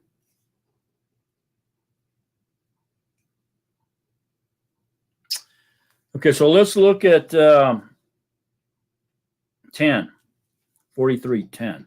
You are my witnesses, declares Yahuwah, and my servant whom I have chosen. Yahuwah chose us. We didn't choose him. Okay. So we got this real weird perception that we have this free will and we're living here and we get to choose, do whatever we want, any way we want, and based on our own choices is how we're judged. Okay. And we get to choose to believe in Yahuwah, or we can choose not to believe in him. Okay, so scripture's pretty clear. We didn't choose Yahuwah. Yahuwah chose us. Okay. Our belief is not a choice. We didn't choose to believe Yahuwah. Okay. Or even in him. Okay. He gave us the gift of belief in the power of the blood of the Lamb that he provided and the belief in his existence, that there is a creator. And I don't think, this is my personal opinion here, I don't think there's a person on the planet that doesn't believe in the existence of the creator. They might not know his name. They might not know him. They might not want to give him esteem or acknowledge him or reference him. But I don't think there's anybody on the planet that doesn't know that there's a creator. Just simple, elementary common sense suggests all this perplexed beings, okay, how everything, all the math that exists, okay, the languages, the mathematical language, everything that exists, just the way that everything happens in an organized manner suggests an intelligent design. And we all know that. You got to be a real to say there's no Yahuwah, there's no Elohim, there's no creator. To say that something exploded and all these little gases and particles and atoms, they all formed and created all this perplexed stuff throughout the entire universe, all the way down from the micro existence, all the way up to how large the universe is. Just happened out of nowhere. Well, what started the big star or the big thing that exploded? Where'd that come from? Did that always exist? So anyway, you are my witnesses, declares Yahuwah, and my servant, whom I have chosen. so that you know and believe me. See that? He chose us so that you know and believe me and understand that I am he. I am he. Same thing he told the Roman soldiers when they came up on the Mount of Olives to capture him, right? When the betrayer Judas betrayed him with the kiss. And he says, who are you looking for? And they said, Yahusha of Nazareth. And he said, I am he. He says, in other words, what he was saying was Yah. And so when he pronounced his name, they fell backwards. He knocked them over. The power of his name knocked them to the ground, the Roman centurions. Okay, so he's saying the same thing here. And understand that I am he. Before me there was no all formed, nor after me there is none. None before, none after. So he's the beginning and the end. He's from everlasting to everlasting. I am Yahuwah, and besides me there is no deliverer. So there you go. So he's not going to give his esteem to another. Down here in chapter 42, verse 8, I am Yahuwah, that is my name. And my esteem I do not give to another, nor my praise to idols. And he's telling you there's nobody else exists to get his esteem. There's nobody that can take his esteem, and he's not going to give his esteem to no one else. But there's no other mighty one to exist to be able to give esteem to anyway. He says, I'm the only one. That's what he just said. Did we not hear that? I am Yahuwah, and besides me there is no deliverer.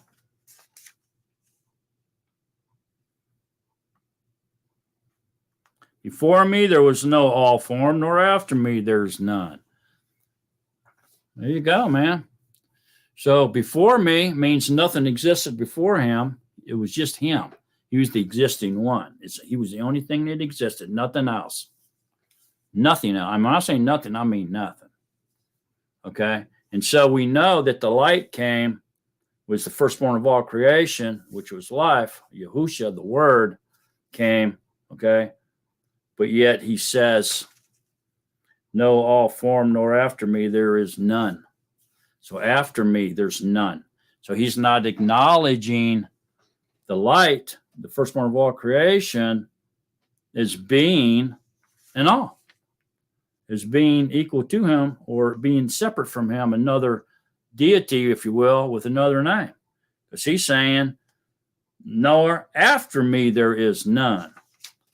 So that means that the word cannot be a separate deity with a different name. So the only thing that we can say that even comes close to making sense is that the word is him, because it's his body. So then it's part of him, and it makes up who he is. It's just who he is. It's his body. That's the only way that you can put that together and maintain the oneness of Yahuwah. You can't do it any other way. You can't say the word was the begotten son of Yahuwah before the foundations of the earth was laid, because that makes another all that can be esteemed. He said, I will not give my esteem to another, only to himself. So when you esteem his body, his either in the spiritual realm, he appeared to many people in the Torah, or in the incarnation. When he incarnated his body, sent his body, and it was incarnated, visible to the naked eye, the carbon copy eyeball. Either way, you're still seeing Yahuwah, because it's his body. But he sacrificed that body as the Lamb of Yahuwah and allowed it to die as flesh, incarnated in flesh. But Yahuwah himself did not die. He's eternal. He simply disrobed himself of his flesh, left it hanging on that stake, just like a snake would peel off his skin, if you will, and leave it hang there on a branch, on a tree. And then he went and visited the prisoners in darkness, chained up in darkness. After 3 days, 3 nights, he came back and put his body back on, raised it up, turned it back into immortality, the way he created it to begin with, in the beginning, put it back on, and went back into the Shemayim. He walked on the earth for 40 days. He went to Shemayim, sprinkled blood in the original, in the Holy of Holies up there, in the original, in the altar, in the temple, in the Shemayim, the original. Okay, and then once that was done, then he came back down and walked the earth in his back in his immortal fleshly body, if you will, on the earth for 40 days, and before he ascended back into being the Word again, back into being the body of Yahushua in the Shemayim, filling the entire creation that he made to the point where all of creation was in him and he was in it. That's what I'm saying. And there again, to understand this, you must, there's no other way. You must understand the omnipotence, and the omniscience of Yahuwah, especially the presence that he's everywhere at once, all the time. He doesn't have to leave one place to go to another. He's already there working. He's everywhere, working all at once, in all his creation. He fills all of his creation and all of his creations in him, and he's working it, sustaining it. Everything, even down to the smallest microns, the simplest form of life. To all the people. They can't live without him. He's allowing them to breathe him in and out and live in him. Even the evil, wicked people are living in him because and he's in them because they're breathing him in and out. He's sustaining them, man. What's the difference between that and him sustaining his creation, everything? I'm talking everything. Versus living in his chosen and sealing them as the Ruach HaKodesh, writing his commands in their heart and putting them in their mind and living in them, and they become his temple. There's a big difference because now he's living in you. He's taking up residence in you. He's not just sustaining you; he's living in you as well. So what am I saying there? Well, I'm going to leave that up to you because there's a lot I would like to say. There's a lot I would like to share. But I just know that there's a lot of people out there that are not ready to accept it. They're not ready to hear it. And so I will humble myself. Let's move on. Isaiah 43:25. I am he who blots out your transgressions for my own sake, and remember your sins no more. Bam. So this is Yahuwah speaking. There's no doubt. This is Yahuwah. We're still in Isaiah 43. This is still Yahuwah talking. And so obviously then Yahuwah, who said there's no other deliverer other than him, is saying that he's the one who blots out your transgressions for my own sake. Remember your sins no more. That's Yahuwah. Everybody should know that. So this is saying Yahuwah is our deliverer. It's also saying something very special here. He's saying that he blots out your sin, your transgressions with his blood. So what he's saying here is that he shed his own blood to blot out your sins, telling you that he's Yahushua. He's the deliverer. He's the one that shed his blood. So our sins was blotted out with the blood of the Ruach HaKodesh, which is Yahuwah. Powerful stuff, man. I hope you picked up on that one. Isaiah 44. So far, I'm still in the opinion, leaning heavily toward the right, in my opinion, that Yahuwah is our creator. Okay? I don't see how we can deny that. I don't see how anyone with an honest mind, no deception on their tongue, can deny that so far it's obvious Yahuwah is our creator. All right, let's continue on. Let's go to Isaiah 44, 6. Thus said Yahuwah, sovereign of Yisrael, and his Redeemer. Yahuwah Zabuath, I am the first and I am the last. Besides me, there is no Elohim.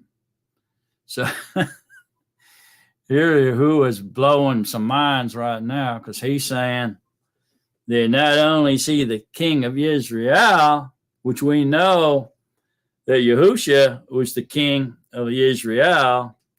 Not only is Yahuwah saying he's the king of Israel, he's also the Redeemer. And we know Yahushua is coming back at his second coming as our Redeemer to redeem his bride.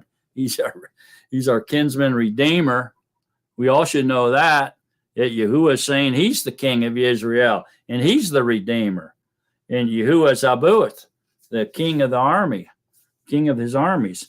I am the first and I am the last. Same thing Yahushua says about himself in Revelations chapter 1. Besides me, there is no Elohim. So there's no God the Son or God the Spirit, Holy Spirit. Okay, there's only Yahuwah, Elohim. He says this. Besides me, there is no Elohim. If you want to say that there is, then you're calling Yahuwah a liar. And you got some big kanhunas to be doing that.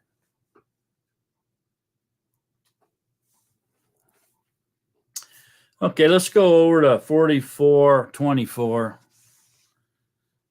Isaiah 44:24 says, thus said Yahuwah, your Redeemer. There he's calling himself your Redeemer again, man. So he's the Redeemer. Yahushua is the Redeemer. You know, there can't be two. And it's not a different. Here's something else. We got it since that came up. Okay, so we know that Yahushua is the Redeemer. Okay, and so Yahuwah is the Redeemer. Now it sounds like at first, since I said Yahuwah and Yahushua, that those are separate names. And so there's two of them because they got different names. Okay, but we can't go there because Yahushua himself told us that he came in his Father's name. So him and his Father have to have the same name. And he also told us that the Ruach HaKodesh will come in his name.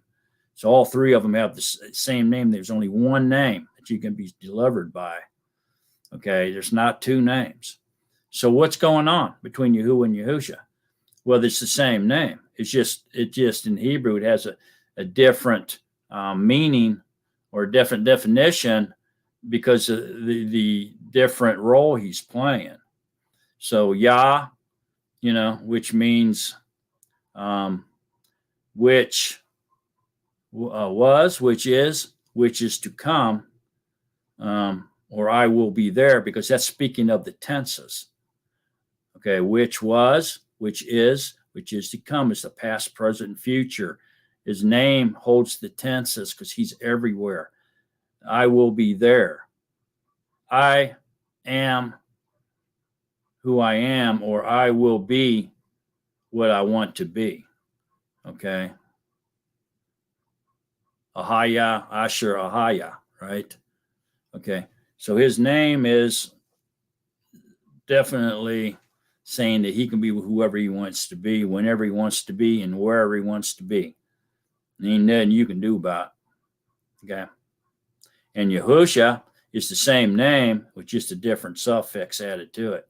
So in this role is the Messiah or the Lamb of Yahuwah, the right arm of Yahuwah, who delivered for him, means Yah, your deliverer. Or in first person, I am your deliverer. Okay, at that time period, and he came in that role as Yahusha because he came to be sacrificed. He sent the lamb to die. He gave, a son was given to us as a sacrificial offering to be sacrificed for the sins of the world. Okay, that doesn't separate. He doesn't have the different name. He's just doing a different work. It's the same as him being Yahuwah Uriah, or the deliverer. Yahusha, the deliverer. Yahuwah, our deliverer. Yah, your deliverer. Yah, your Yahuwah, or Yah, your healer. Yah, your banner. Yahuwah, Zabuath, head of the armies.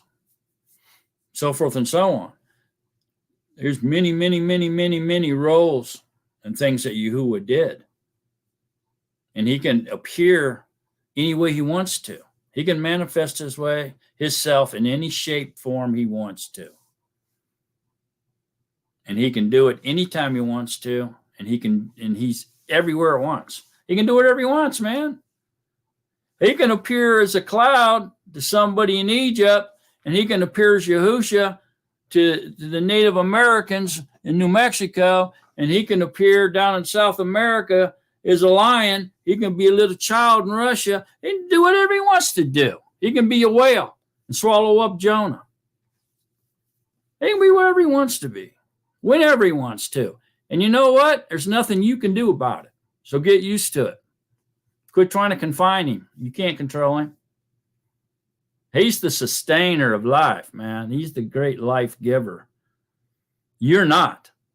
You don't control Yahuwah. Why do people think they control Yahuwah? They hold more power and knowledge over Yahuwah than Yahuwah does himself. How is that? People do that and say them things. Oh, Yahuwah can't do this, or Yahuwah was there, and since he was talking over here, he couldn't have been over there. He couldn't have been the Father, the Son, and the Ruach HaKodesh, and the Creator, and the Redeemer, and everything else all at once. Who can do that? Well, you can. I can. We're made in his essence. Think about it. I, myself, can be a father, a son, an uncle, a cousin, a worker, a business owner, a scientist, a carpenter, an electrician, HVAC mechanic, auto mechanic, a grandfather, a great-grandfather, a rancher, a horse rider, a dog trainer. I can be a lot of things. A plumber, whatever I want. A driver. I can be so many things, but yet be one person. It's not even funny. And Yahuwah's no different. Since we're made in his essence, he can be as many things as he wants to be, when he wants to be it, and there's nothing you can do about it. So get used to it. Quit trying to act like you know what Yahuwah can do and what he can't do, because you have no idea. Especially if you're kind of contain him into one or two or three roles or manifestations. I mean, in scriptures, he's hundreds of things, just within the covers of the scriptures that's given to us. He has many roles, manifestations, and does many things. Works through many people. All right. To me, this is the blockbuster right here. In this next passage, Yahuwah drives the point home who the Creator is. And reading this passage, there should be no one, and I mean no one, that can deny that our Creator is Yahuwah El Shaddai. And after we read this, He drives it home, man. He leaves no doubt, no room for error, no room for questions. He is clear and exactly, precisely voicing who the Creator is in this passage, that he leaves no room for rebuttal or doubt. So let's read it. Isaiah 45, starting in verse 4. For the sake of Yahuwah, my servant, and of Yesharal, my chosen. Ain't that amazing? There's a distinction between the ones that are called. There's servants and there's chosen. Many are called, but only few are chosen. Either servant or the bride. Okay. The distinction's there if you can pick up on it. For the sake of Yahuwah, my servant, and of Yesharal, my chosen, his bride, I also call you by your name. I give you a title, though you have not known me. I am Yahuwah, and there is none else. There is no Elohim besides me. I gird you, though you have not known me, so that they know from the rising of the sun to its setting that there is none but me. There's none but me. I am Yahuwah, and there is none else. Forming light and creating darkness, making peace and creating evil. I, Yahuwah, do all these. He does everything. I do all these. He does everything. It's all Yahuwah doing everything. He's clear here. Go down and look at the next verse down. I, Yahuwah, have created it. You got to hear this, man, because at this point, if you're sitting there and you're saying, no, he's two, Father and the Son. No way, man. The Son created everything. Not Yahuwah. The Son created everything for his Father, or the Father created everything, gave the power to the Son to create everything. If you're talking like that, you better listen very closely to these next verses. Don't blink. You sit there and listen to these next verses. Rain down, O Shemayim, from above, and let clouds pour down righteousness. Let the arets open. Let them bring forth deliverance. And let righteousness spring up together. I, Yahuwah, have created it. Woe to him who strives with his maker. Wow. Woe to him who strives with his maker, sitting there arguing with Yahuwah and telling him that he's two or three or a council of sorts. He said, woe to you who strives with your maker. I just told you I'm one. Why are you not believing me? I, Yahuwah, do all these. He's everything. He's the Father, he's the Son, he's the Ruach HaKodesh, he's the High Priest, he's the Redeemer, he's the Deliverer, he's the Creator, he's everything. Get used to it. And quit striving with your Maker. He's going to quit laughing at you one of these days.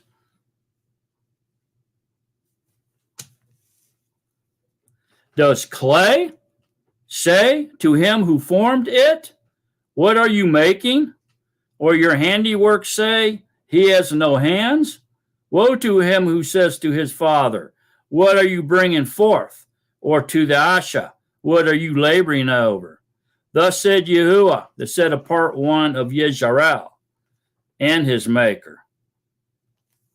Thus said Yahuwah, the set apart one of Yisrael and his maker. Do you ask me about my sons, which is to come, and about the work of my hands do you command me? I have made the eretz and created man on it. My hands have stretched out the Shemayim, and all their host I have commanded. I have stirred him up in righteousness, and all his ways I make straight. He builds my city and lets my exiles go.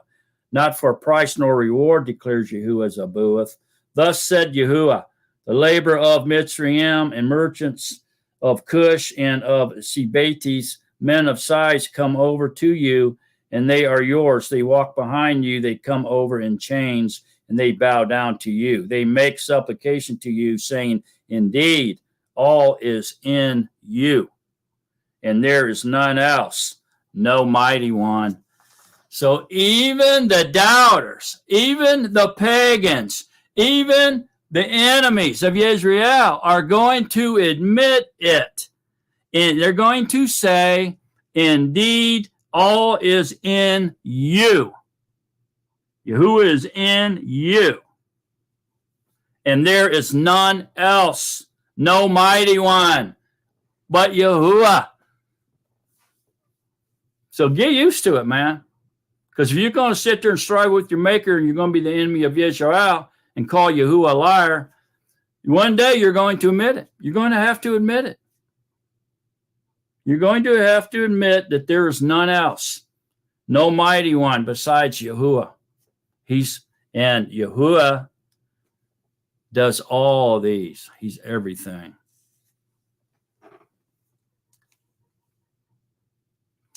All right, so look at that, 45:18.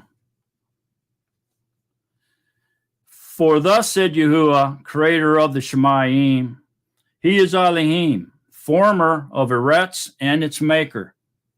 He established it. He did not create it to be empty. He formed it to be inhabited. There you go. And now listen to this. And I am Yahuwah, and there is none else. I have not spoken in secret in a dark place of the Eretz. I have not said to the seed of Yaqub, seek me in vain. I am Yahuwah, speaking righteousness, declaring things that are straight. Okay, so let's go on down here now to 22. It says, actually right above it, 21, declare and bring near. Let them even take counsel together. Who has announced this from of old? Who has declared it from that time? Is it not I, Yahuwah? And there is no mighty one besides me, a righteous all and a deliverer. He's telling you right there, I'm both father and son, dude. I'm just playing another role. That's all. I'm still everywhere at once. He's not confined in the Lamb. He's still everywhere at once. And a deliverer. There is none besides me. There's none besides me. Turn to me and be delivered. All you ends of the Eretz, for I am all, and there is none else. I have sworn by myself, a word has gone out from my mouth in righteousness, and shall not return, so that to me every knee shall bow, and every tongue swear. And one shall say, only in Yahuwah do I have righteousness and strength. He comes to him, and all those displeased with him shall be put to shame. In Yahuwah, all the seed of Yesharal shall be declared right and boast. In Yahuwah. That's it. I mean, I don't know. There's just no way you can't continue to divide him, man. Even in half, you just can't do it. You can't make two out of the one. He's telling you he's the creator, he's the redeemer, he's the deliverer. I don't know how else better that he could say it. And better stop striving with Yahuwah, man. And admit that he's one and worship him as one.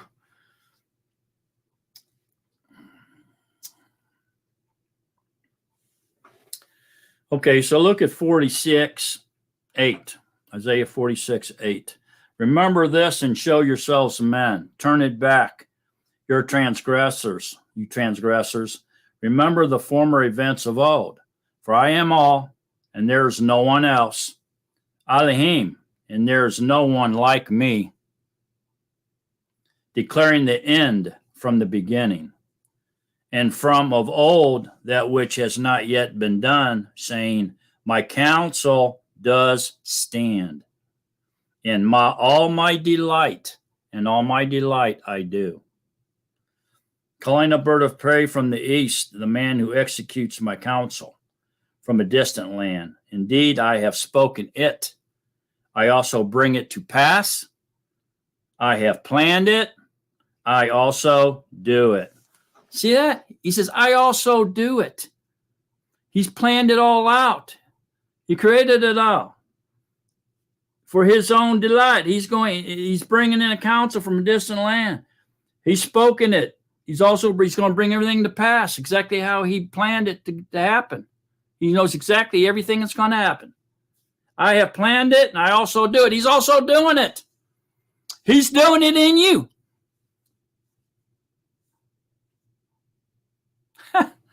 Your whole life is Yahuwah. You can go ahead and pretend like you got choice and free will all you want. You have a very short time. It's like your lifetime is like a vapor.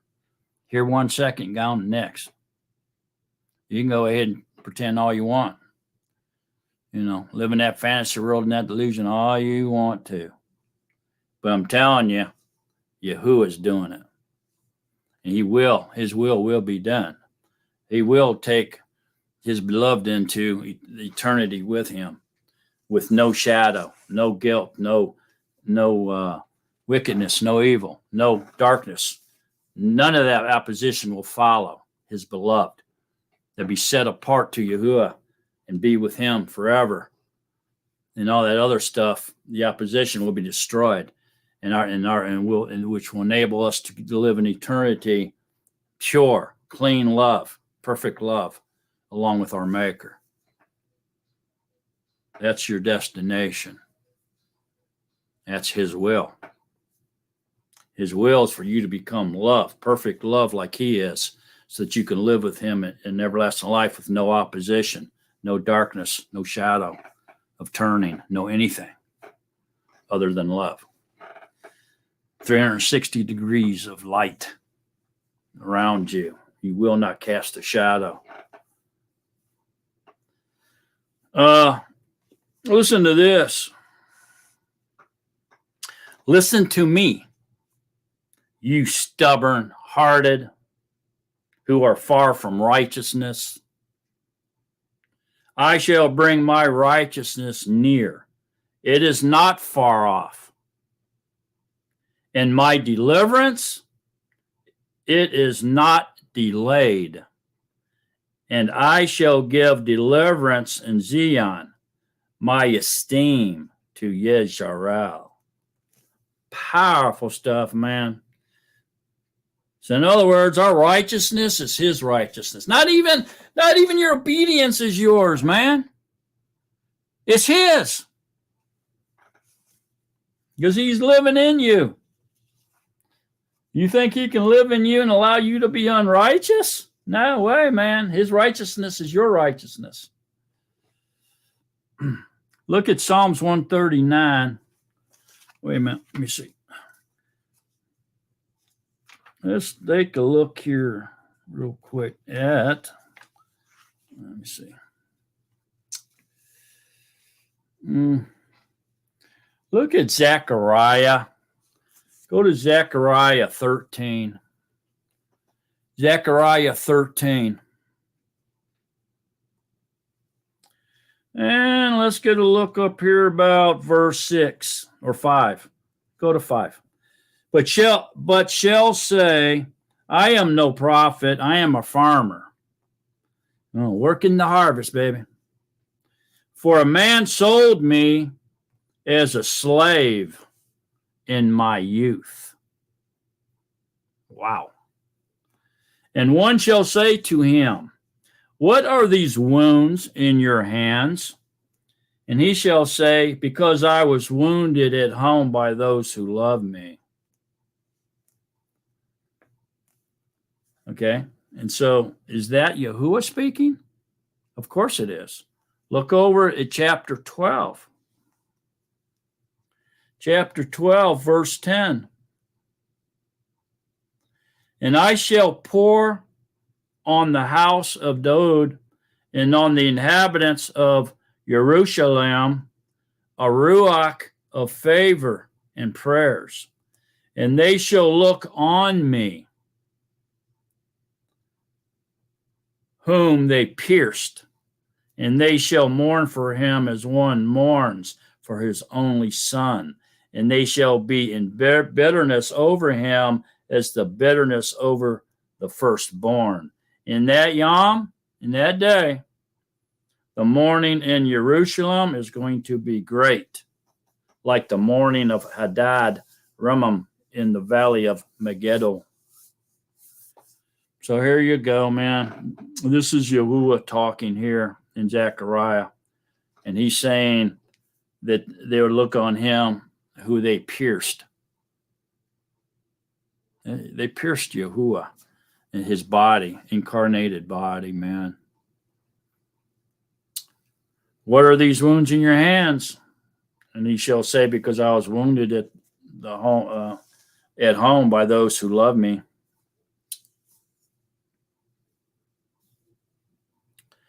Is any doubt this is Yahuwah? Of course this is Yahuwah. You want proof? Let's continue to read. Look, it's 8, verse 8, 13:8. And it shall be throughout all the soil, declares Yahuwah. See, it's Yahuwah talking. In chapter 12, 13, 14, all of them, he's talking. And it shall be throughout all the soil, declares Yahuwah, that 2/3 therein are cut off and die, and 1/3 is left therein. And I shall bring the third into fire, and refine them as silver is refined, and try them as gold is tried. They shall call on my name, and I shall answer them, and I shall say, this is my people, while they shall say, Yahuwah is my Elohim.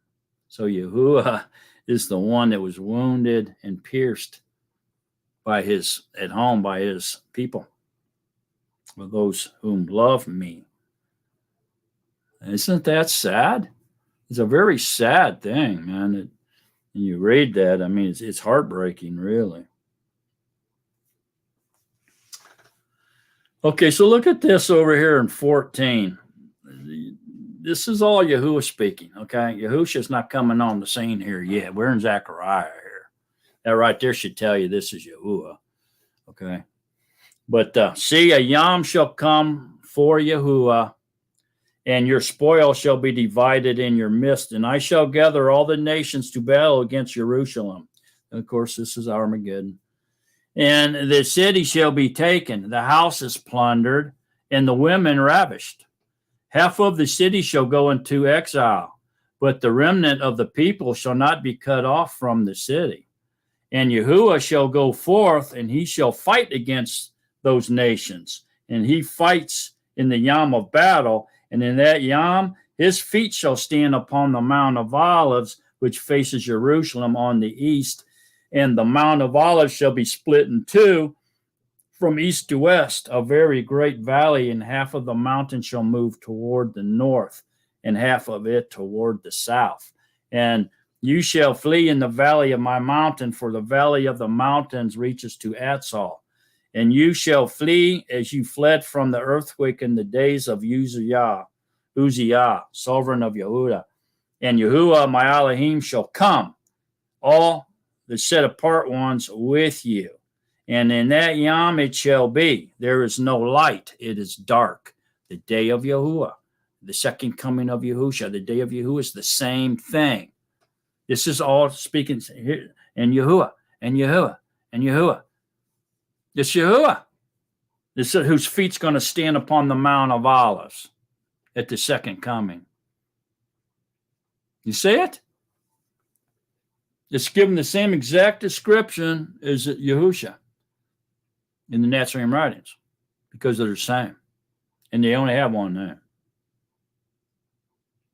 That's not two separate names. You got to get that.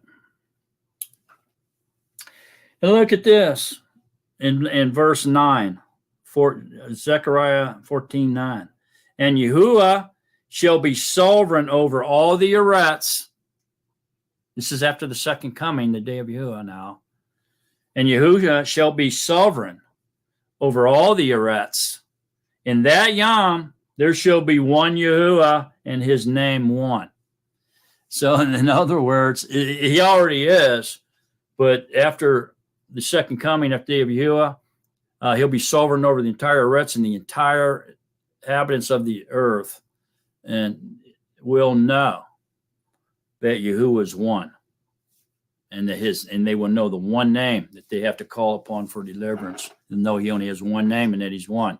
So everybody's going to have that knowledge. It's not going to be people running around saying Yahuwah's two.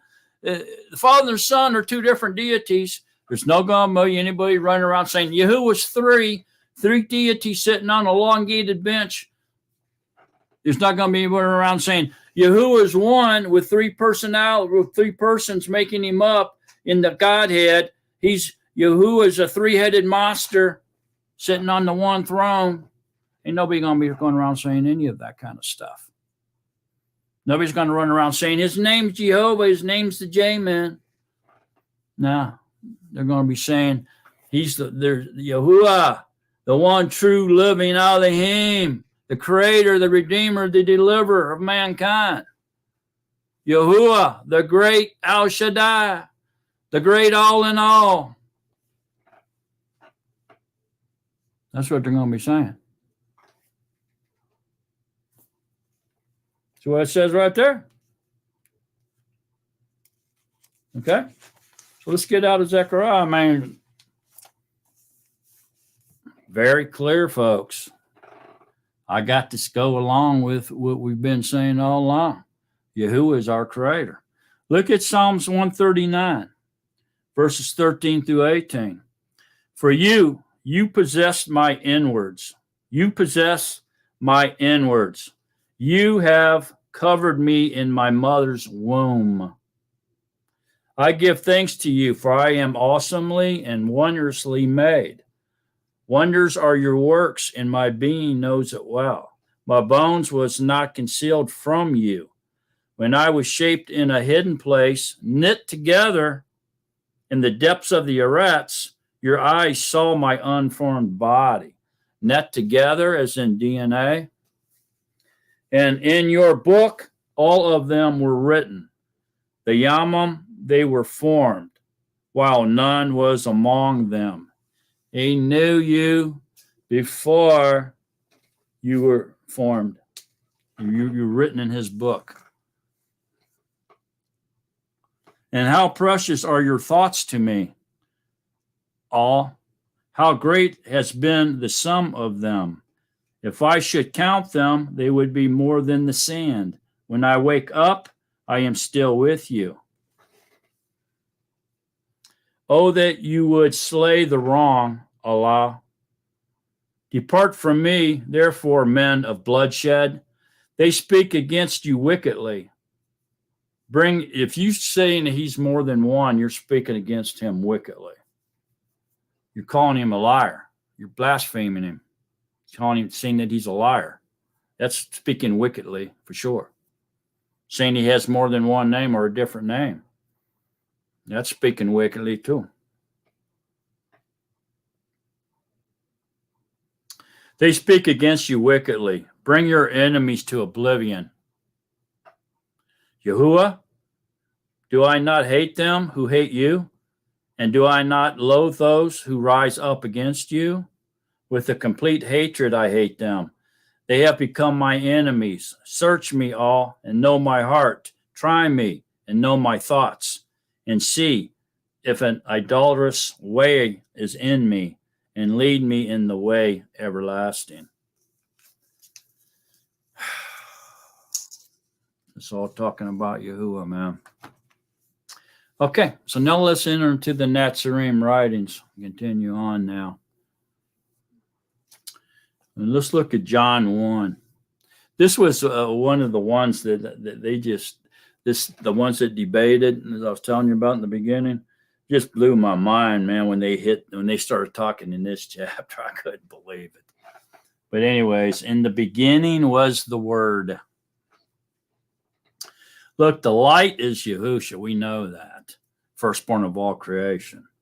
Okay. Darkness is a symbol of death. It's eternal death. Okay. Darkness, the byproduct has to be annihilated. It has to be done away with, totally destroyed, done away with. There additional life outside of Yahuwah cannot exist in eternity with the opposition, with its shadow hanging onto it. It just can't. Okay. There will be no night there, no darkness in everlasting life. It will be eliminated. So darkness is compared to death. It's non-existence, eternal non-existence, if you will. Okay.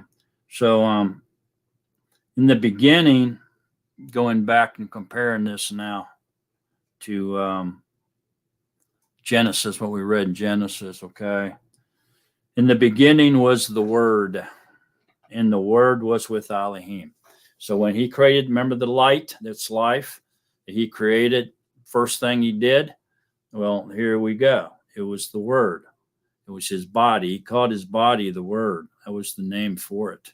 Yes, and he spoke the living words out of the mouth of the firstborn of all creations, his body. It was him. His body is him.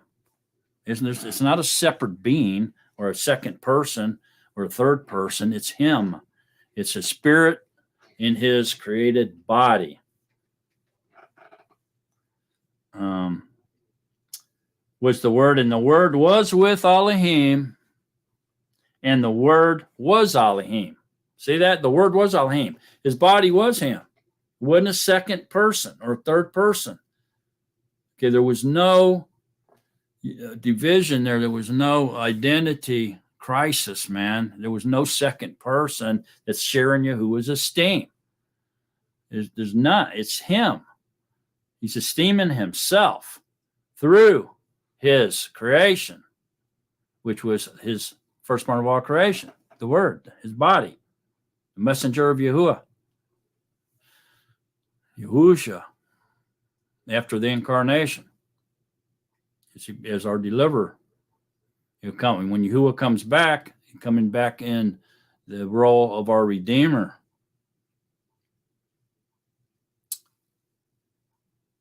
And the Word was Elohim. He was in the beginning with Elohim, and all came to be through him. And without him, not even one came to be that came to be. In him was life, and the life was the light of men.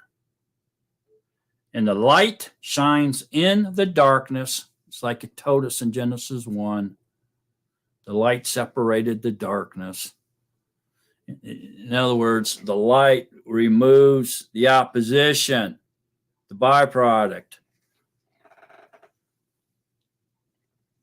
And the life was in the light of men, and the light shines in the darkness, and the darkness has not overcome it. The darkness will be exterminated. Okay. Well, if we go down to Yehukanan 1:14, and the Word became flesh and pitched his tent among us, and we saw his esteem as of an only begotten of the Father, complete in favor and truth. And then down to 16, and out of his completeness we all did receive, and favor upon favor, for the Torah was given through Moses, the favor and truth came through Yahushua Mashiach. No one has ever seen Elohim, The only begotten Son, who is in the bosom of the Father, he did declare. So the only one that's ever seen him is Yahusha, okay, the Son, because he is him, and once he's in his reflection, the body's just the reflection of Yahuwah. Okay, so it's like looking at a mirror and seeing your reflection. When you see the body, when you see the Son, you're seeing the reflection of Yahuwah because you're seeing his body. About best I can explain that. Okay, so we can obviously see here that the Word is Yahuwah. Since he says, and the Word was Elohim. Remember in Genesis where it kept saying Elohim, Elohim, Elohim, Elohim. It wasn't giving us a name until we got to chapter 2, verse 4. And it finally said Yahuwah Elohim. And it gave us the name. Well, here we're in the beginning. We're hearing that title Elohim as well, just like we did in Genesis 1. And the Word was Elohim, and the Word was with Elohim. See that? He was in the beginning with Elohim. See, so we know that this is saying Yahuwah, just like Genesis when it kept saying Elohim, Elohim, Elohim, and it finally identified who Elohim was. Did it not? Yes, it did. Say it was Yahuwah. So we could rightfully say this. In the beginning was the Word, and the Word was with Yahuwah, and the Word was Yahuwah, Elohim, and he was in the beginning with Yahuwah Elohim. All came to be through him, and without him, not even one came to be that came to be. So we know that everything was made through him. He was the creator, and we know for a fact now that Yahuwah Elohim was our creator. So obviously the Word is our creator, and he is Yahuwah Elohim. So we can't have two creators here now. We can't see the Son is a separate being with a different name and created everything. Everything was created through him for the esteem of the Father. And he was begotten from the Father before the foundation of the earth. We can't say that. There's no way that we can say that. Just can't say that. Okay, we know that Yahuwah created everything. So that means the Word has to be Yahuwah, and it says it is. And matter of fact, as they were talking about this chapter, they talked about everything and spun it like you wouldn't believe. Man, it's spinning like a spider spinning its web, right? But where it says, and the Word was Yahuwah here, or the Word was Elohim, they never mentioned that. Not one time did they mention that. At least what I don't remember them mentioning it. All came to be through him. So we know that Yahuwah created everything. Thoroughly convinced of that through the Tanakh. All right. And so when it says all came to be through him, then we know that that is speaking of Yahuwah, because we just read that Yahuwah created everything. So there's no other explanation for this, straight, clean explanation, other than to admit that the Word is Yahuwah himself. It's not, the Word is not his vocabulary. It's not the Torah. It can't be. The Torah was given through Moshe.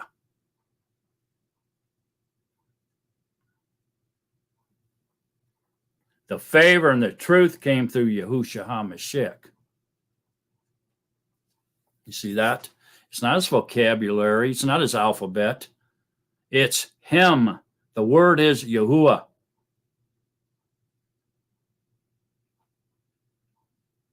How can that be?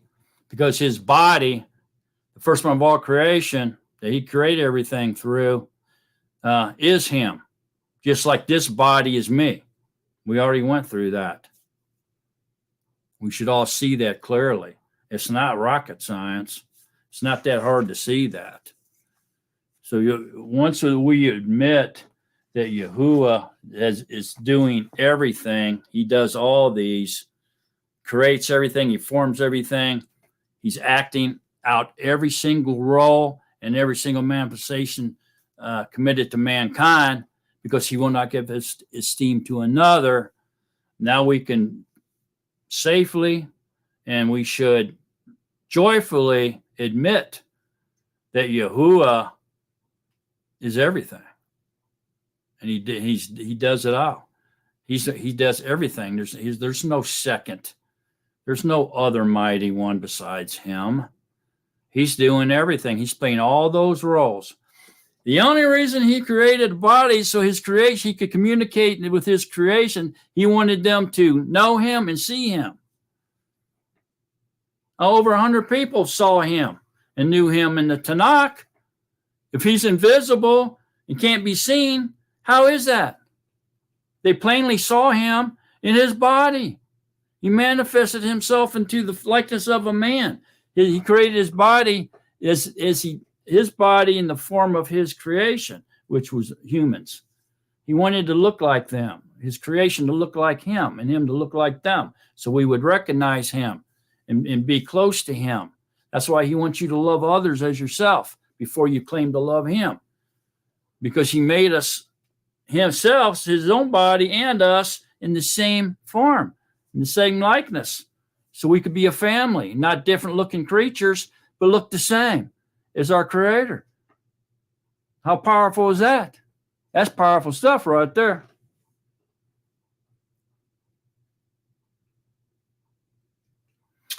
Okay, Colossians 1, 16 through 20. Actually, 14. Colossians 1, 14 through 20 says, in him we have redemption through his blood, the forgiveness of sins, who is in the likeness of the invisible Yahuwah. See that? He's in the likeness of the invisible Yahuwah. So his body was created in the likeness of Yahuwah. His body looks like a human, and his creations has the same form, because he wanted us all to look alike and be a family. You see that? Likeness of the invisible Yahuwah, the firstborn of all creation.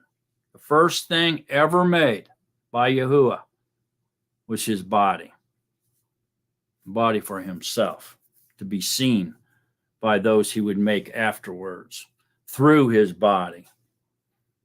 He'd make them look just like him. He wanted them to look just like him. And we do. Well, you think animals are so fearful of mankind. They're not afraid of us because they fear us, that we're stronger than them. Them animals know they could rip us to shreds. Almost every animal on this planet could tear a man to shreds if it wants to. So why they fear us so greatly? It's because of the likeness. It's the image they fear. They know we look like Yahuwah. Our form, our human body looks like Yahuwah's body that he made for himself, firstborn of all creation. That's why they fear us and run. As soon as they know man's in the woods, they're gone. They fear that image of Yahuwah. They know where we look like him. All right, so the firstborn of all creation, because through him, through the firstborn of all creation, now, we're created all that are in the Shemayim and all that is in the Eretz, visible and invisible. Malachim, the Malachim wasn't created before his body, before Yahushua, before the Word. They came after the Word, and then he created everything else through the Word, through his body, and the Malachim was there to see it. And that are on the Eretz, visible and invisible, the spiritual realm, whether thrones or rulerships or principalities or authorities, all have been created through him, the firstborn of all creation, and for him. and for him, through him and for him. But why? Because the firstborn of all creation, his body is Yahuwah. That's why it was created through him and for him. There's no separation there. It's the same being. It's just his body and spirit. We're made in the same essence, likeness of him, man. There has to be some resemblance there. He has no evil in him, no darkness, no shadow of turning. So we weren't, we're not made in, he's not that. That's just the byproduct of giving life to other creatures besides himself when he chose to, which now he's going to eliminate it. So he only takes pure love into everlasting eternity with him. Gets rid of the byproduct.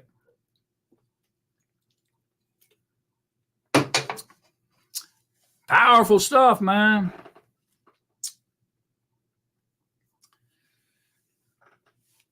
All have been created through him and for him. For Yahuwah, man. And he is before all, and in him all hold together. He is before all. Yahuwah. Even before he created the Word, he was all alone. Not even darkness. Nothing existed. He is before all. And in him all hold together. Everything he created is in him. If you aren't in him, you don't exist. Because he's the life giver. He's the source of life. He's the light of men. He's the light, which is life, which separates the darkness, which is eternal death, non-existence.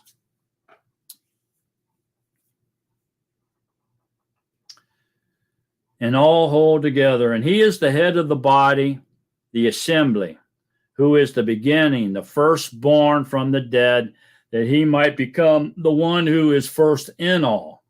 Because in him all the fullness was well pleased to dwell, and through him to completely restore to favor all to himself, Yahuwah. Whether on the Eretz or in the Shemayim, having made peace through the blood of his stake. Having made peace through the blood of his stake. Peace between life and death, between the byproduct and the product, if you will. Okay, remember in Isaiah 45, go back and look at that. Isaiah 45. Remember it said, I am, in verse 6, so they know me from the rising of the sun to the setting, that there is none but me. I am Yahuwah, and there is none else, forming light and creating darkness, making peace. See, there it is, making peace and creating evil. I, Yahuwah, do all these. So making peace. So we bring it back over there and look at that. It says there, Colossians 1:20, and through him to completely restore to favor all to himself, whether on Eretz or in the Shemayim, having made peace. There it is, having made peace. So Yahuwah said he did that. Here, and having made peace has to be talking about Yahuwah, because Yahuwah said he did that in Isaiah 45.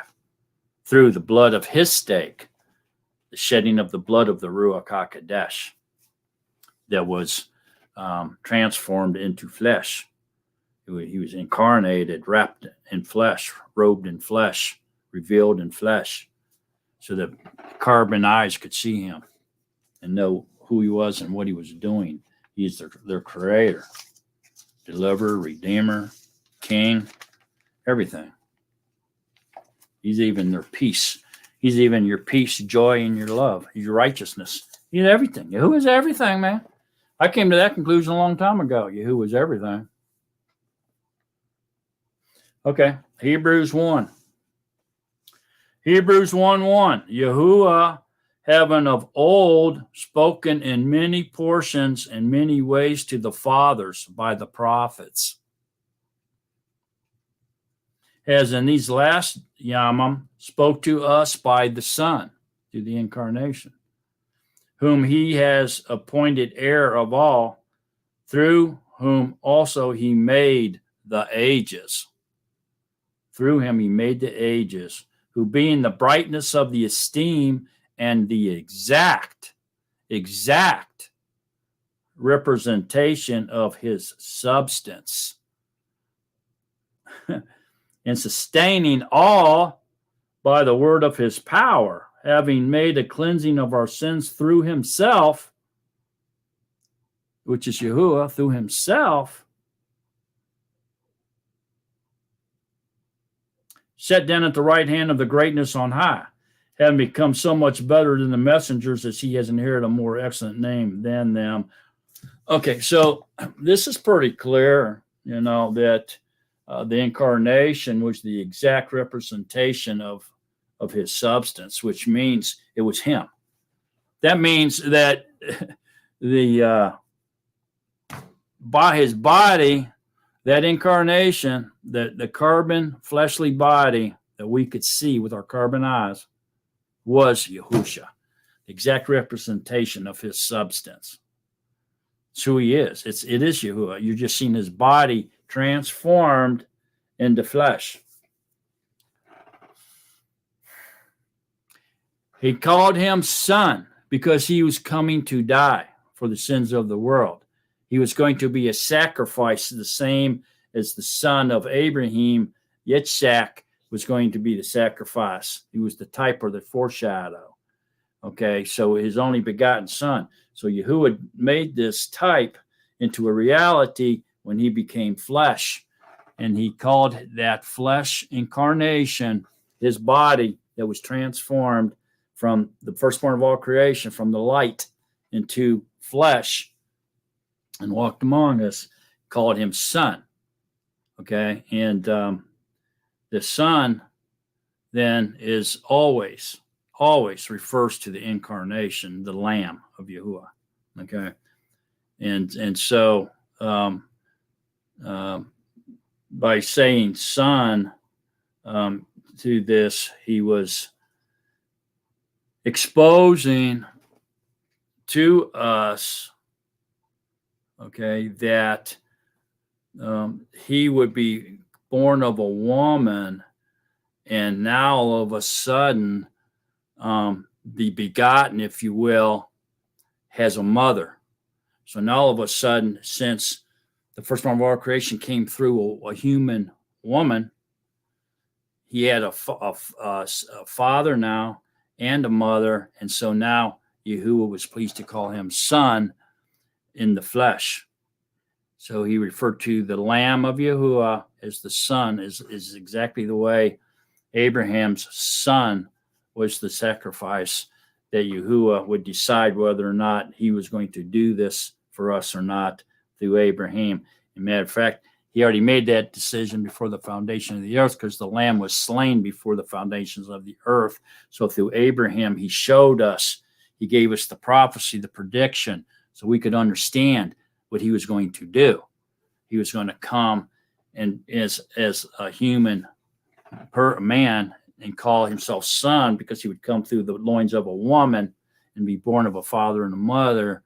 In our perception, in our delusional world here, he would have a father and a son and would be sacrificed as Abraham sacrificed Isaac. But then, Abraham even added to it by prophesying that Yahuwah would provide a ram for himself, which is a male sheep. Okay, and he did. His right arm delivered for him. He sent the firstborn of all creation, the light, into the world as flesh through the wounds of a woman, called him son, and then he came to die, to be sacrificed on the stake for us, for the sins of the world. He was given as a sacrifice. A son shall be given, and the government will be on his shoulders. His name now will be called Wonderful Counselor, Mighty All, Everlasting Father, and Prince of Peace. His name will be called this. Okay. That's Isaiah 9:6. Okay. So I hope you all are seeing that. All right, so now, like I said, we can spend 12 hours on this, but I think we have studied and we have come up with enough evidence now that we're just adding and building on it, that there's no way, shape, or form that anyone can say or cannot say that Yahushua is Yahuwah incarnated and Yahuwah is our creator. You can't give that the creation. You cannot give credit for creation to the Son. The Son is Yahuwah incarnated. You have to give the credit for creation to Yahuwah. Yahuwah drives the point home, drives it home in Isaiah 45. When he says, I, Yahuwah, do all these, creating darkness, creating evil, created everything. He leaves no doubt in anybody's mind, at least there shouldn't be, who the creator is. The answer is Yahuwah. Look at Revelations 1. Revelations 1. Okay, so what this is, it's a revelation or the revealing, if you will, of Yahushua. Okay, so it's the revealing of Yahushua.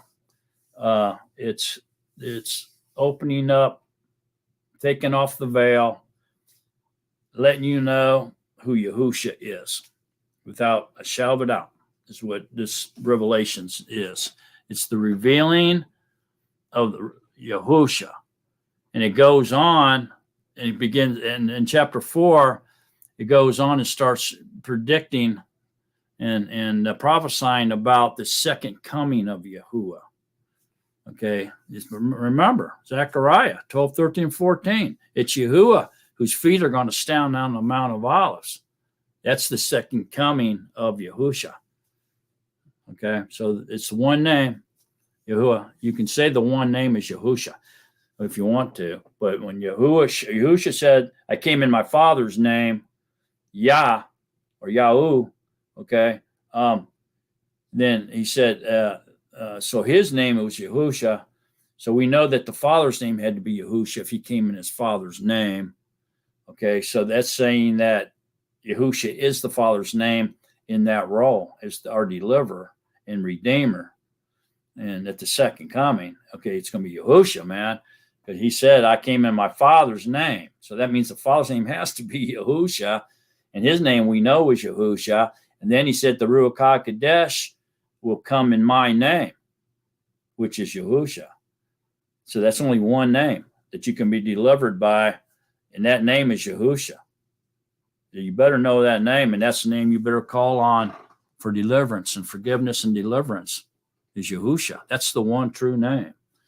Okay, so Revelations is the revelation of Yahushua, who he is, what's going to be happening through in the last 2 days, day 5 and 6, and even 7 is he comes back and then reigns for a millennium reign on the earth with flesh and blood. Okay, and then eternal life comes after the 7th day. After the rest, the millennium rest, the 7th day rest. Okay, so let's read it here. Revelations 1. Revelation of Yahushua Mashiach. See, the revealing, that means revealing of Yahushua Mashiach. That's what that means. Revelation of Yahushua Mashiach, which Yahuwah gave him to show his servants. What has to take place with speed? Now, some people might say, well, how's come he was praying to the Father? How's come he was speaking as though he couldn't do anything himself, and they all had to come to the Father? Why did he descend to the Father and all that? That's showing a separation in person. And no, it's not. If you understand, you have to apply the dual nature of Yahushua. He was fully 100% human and fully 100% divine, or Yahuwah. He had a dual nature, like no other man that's ever walked the earth, no other creatures ever had. Okay? And you have to apply his omnipotence to that factor, that equation. You have to apply his omnipotence, where he's everywhere all the time at once, to the fact that he had that dual nature. Then you begin to understand that he allowed the flesh, the human flesh, to speak as a man at times. And that's why he was praying, and he was allowed to interact with his creation, with other people in the world, and with him as any human being does, because he was 100% human with his own being, just like we are. He came in the flesh as us in our likeness. See what I'm saying? So he allowed that to go on, that interaction. But on the other hand, he was in full control and had full authority over everything that was going on as Yahuwah, as the creator. Yeah, so he could be in his vessel, in the lamp, and be speaking out of the cloud, be manifesting as a dove, be with every single person, sustaining every single person's breath, giving them all breath throughout the entire planet, billions of people, animals, and everywhere, speaking to hundreds of thousands of people all at once if he wanted to. Where two or more gathered together, I will be there. And so, in other words, he'll be anywhere he wants to be. And it doesn't matter if there's a billion couples together, he's going to be with every couple. Otherwise, he'd be lying to us. He has to be able to do that. So that's his omnipotence. So for the equation, then you take the dual nature, 100% human, 100% divine, and together with the omnipotence, and omniscience of Yahuwah, who was combined in that there. So that was his body manifested in the flesh, okay, with Yahuwah in it. But he wasn't just in it, he was still everywhere at once. He doesn't have to leave one place to go to another. He can speak in 50 million places all at one time, saying different things to all 50 million people. He doesn't have to say the same thing to all 50 million. He can say something different to 7 billion if he wants to. Talk to them all at the same time and say something different to every single one of them. I mean, he's so powerful, man. You can't limit him. Okay, so this is how we can understand now how this can be. I mean, you're talking about Yahuwah.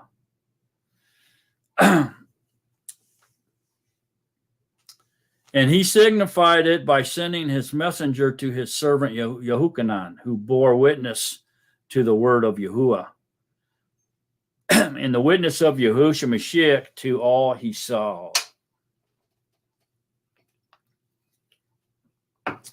Blessed is he who reads, and those hearing the words of this prophecy, and guard what is written in it, for the time is near. Yehukanan to the 7 assemblies that are in Asia, favor to you and peace from him who is, who was, and who is coming. See, that's what the definition of Yahuwah right there. So right there, he's telling you he's Yahuwah, because that's the definition of the name Yahuwah, which is referencing the 3 tenses. And from the 7 winds that are before his throne, and from Yahushua Mashiach, the faithful witness, the firstborn from the dead, and the ruler of the sovereigns of the Eretz, to him who loved us and washed us from our sins in his own blood. And he has made us sovereigns and priests to his Yahuwah, and Father to him be esteem and rule forever and ever. Amen. So this is comparing the Lamb, the role of the Lamb, the works of the Lamb, why the Lamb came, why the flesh came, why did he transform his light, body of light, into flesh, And the flesh had to be it was permitted to act like us, to perform exactly like a fleshly human man does. It was allowed to do so by Yahuwah. And so from our sins in his own blood, but yet we know, if we go to Acts 20:28, look at Acts 20:28. It says, therefore take heed to yourselves and to all the flock, among which the Ruach HaKodesh has made you overseers, to shepherd the assembly of Elohim, which he has purchased with his own blood. So the Ruach HaKodesh, who is the Father, who is Yahuwah,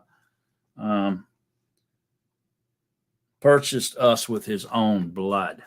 And so here over in Revelations 1:5, we just read that it says, and from Yahushua Mashiach, the Lamb of Yahuwah, he's the Lamb. Yahuwah and the Immerser even called him the Lamb of Yahuwah. He said, behold, the Lamb of Yahuwah who takes away the sins of the world. Remember that? And from Yahushua Mashiach, the faithful witness, the firstborn from the dead, and the ruler of the sovereigns of the earth, to him who loved us and washed us from our sins in his own blood. See that? So it's the blood of the Ruach HaKodesh, which is the Father. And so that means that Yahushua Mashiach has to be the Father. They have to be the same being, because there wasn't two sacrifices. You know, the Ruach HaKodesh didn't sacrifice his blood, and then the Son sacrificed his blood. There weren't two sacrifices. There was only one permanent sacrifice. See that? And has made us sovereigns and priests to his Yahuwah and Father, to him be esteem and rule forever and ever. Amen. Yeah. Okay, so speaking as the fleshly human, as the Son in his humanity, this is what this is doing. And remember what we said now, it's because the Son, he was called the Son because he was born of a fleshly woman. So now he had a father and a mother. See what I'm saying? So some say begotten. So you could say that on our level, the level of the physical, literal level, in order for our minds to conceive it or see it in a literal fashion. But spiritually speaking now, this was his body. He sent his body down, disrobed himself of his body, sent it down, but he remained in it. He can remember, he's everywhere at once. He doesn't leave one place to go to another. He's already there. But he sent his flesh down into the woman, the womb of a woman, to be born and robed in flesh, so that he would contain the blood of the Ruach HaKodesh, and it could be shed for forgiveness of sins. Otherwise, he couldn't shed his blood as a Ruach or a body of light. He had to turn it into a body of flesh. This is all part of his plan to get rid of the evil, get rid of the opposing force, the darkness, the duplication, if you will, the byproduct, so that perfect love can exist with him in eternity without the darkness annihilated, extinguished. It's all part of that plan. Look how great he is. Look at his greatness, man. Look how powerful his mind is to come up with all this and come up with a plan on how to get rid of the opposition that must exist with other life outside of himself. Wow, man.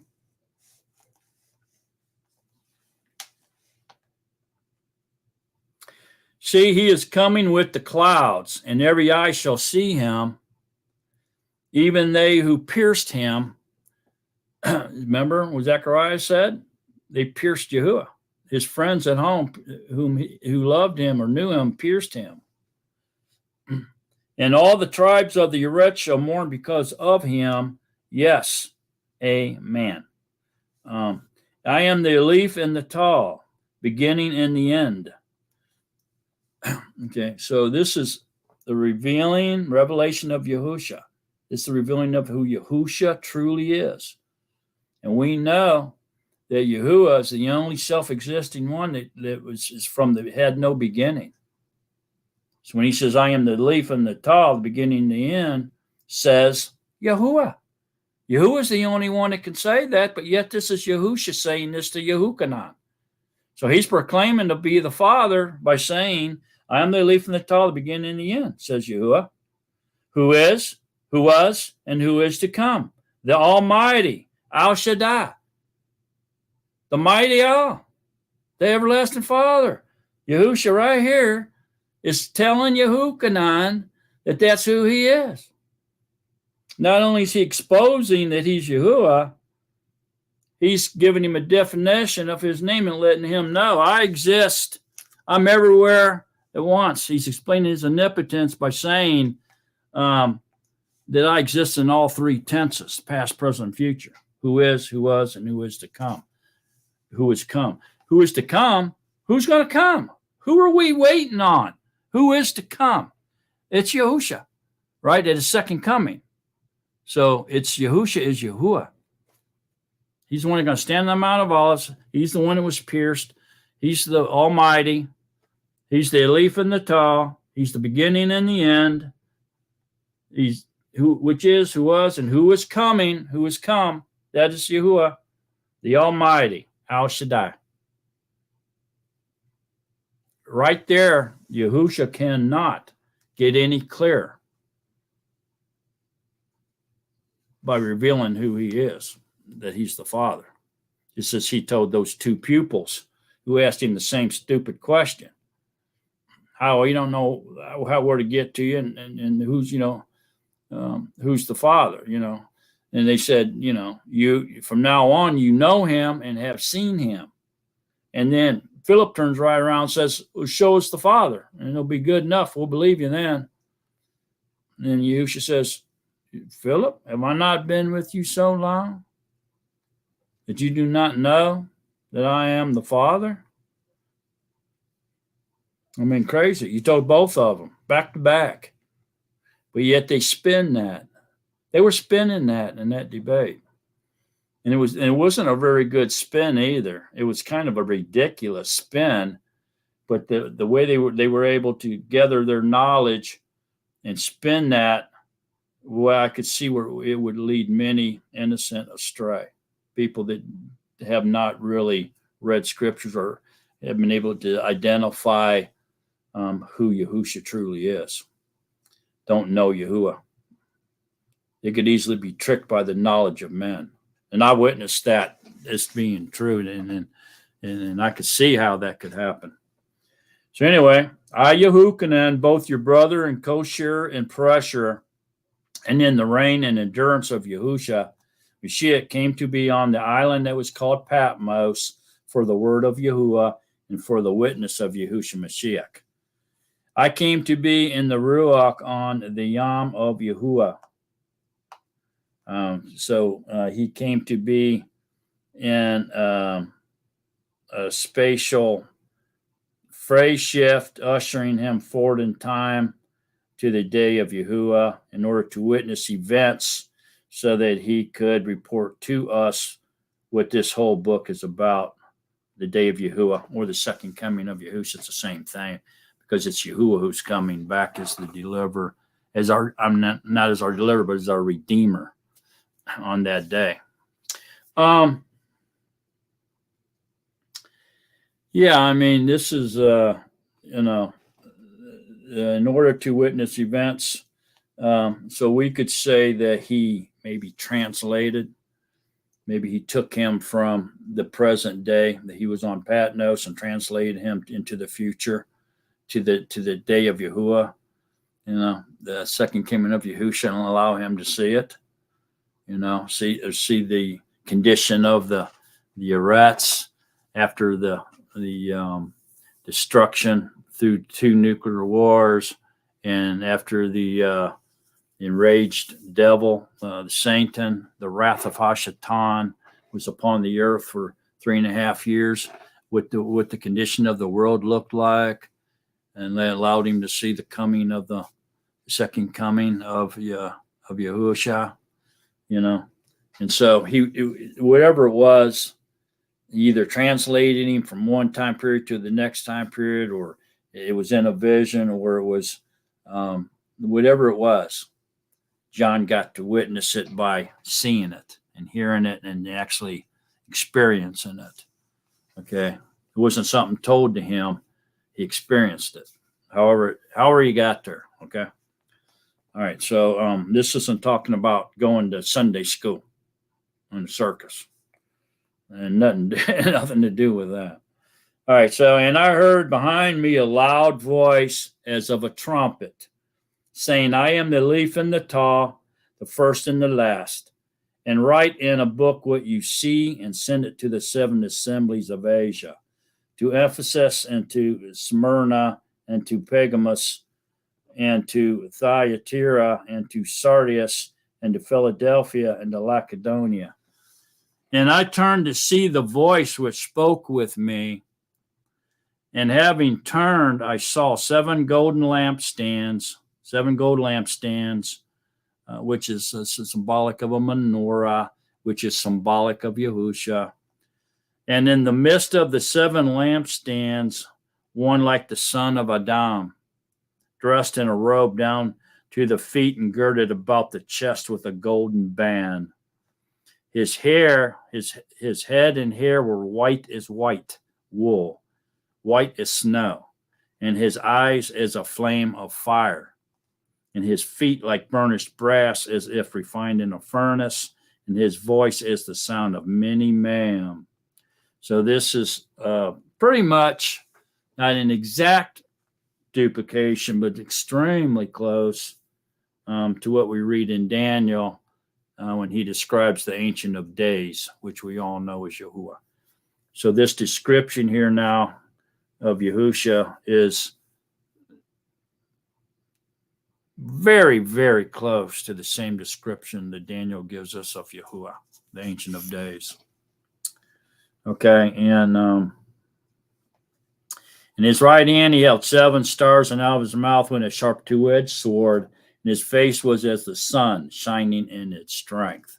Very similar to what he looked like during the transformation on the Mount of Olives, the transfiguration, when he transferred into light, back into the body of light, when Moses and Elijah with him, bringing them from their error to that place by translating them. That's my opinion. And when I saw him, I fell at his feet as dead, and he placed his right hand on me, saying, do not be afraid. I am the first and the last and the living one. See, the living one. He's only one. Okay. And I became dead, and see, I am living forever and ever. So this is definitely the Messiah, the Lamb of Yahuwah that died and came back to life and is living forever. Amen. And I possess the keys of the grave of death and of death. Right there for what you have seen, both what is now and what shall take place after these. Okay, so there you go. It's pretty obvious Yahushua is consistent through chapter 1 that he is the first and the last, the Aleph and the Taw, the beginning and the end, the first and the last. He's which was, which is, and which is to come. Okay, the Almighty, Al Shaddai. Pretty clear. Yahushua is telling Yehukanan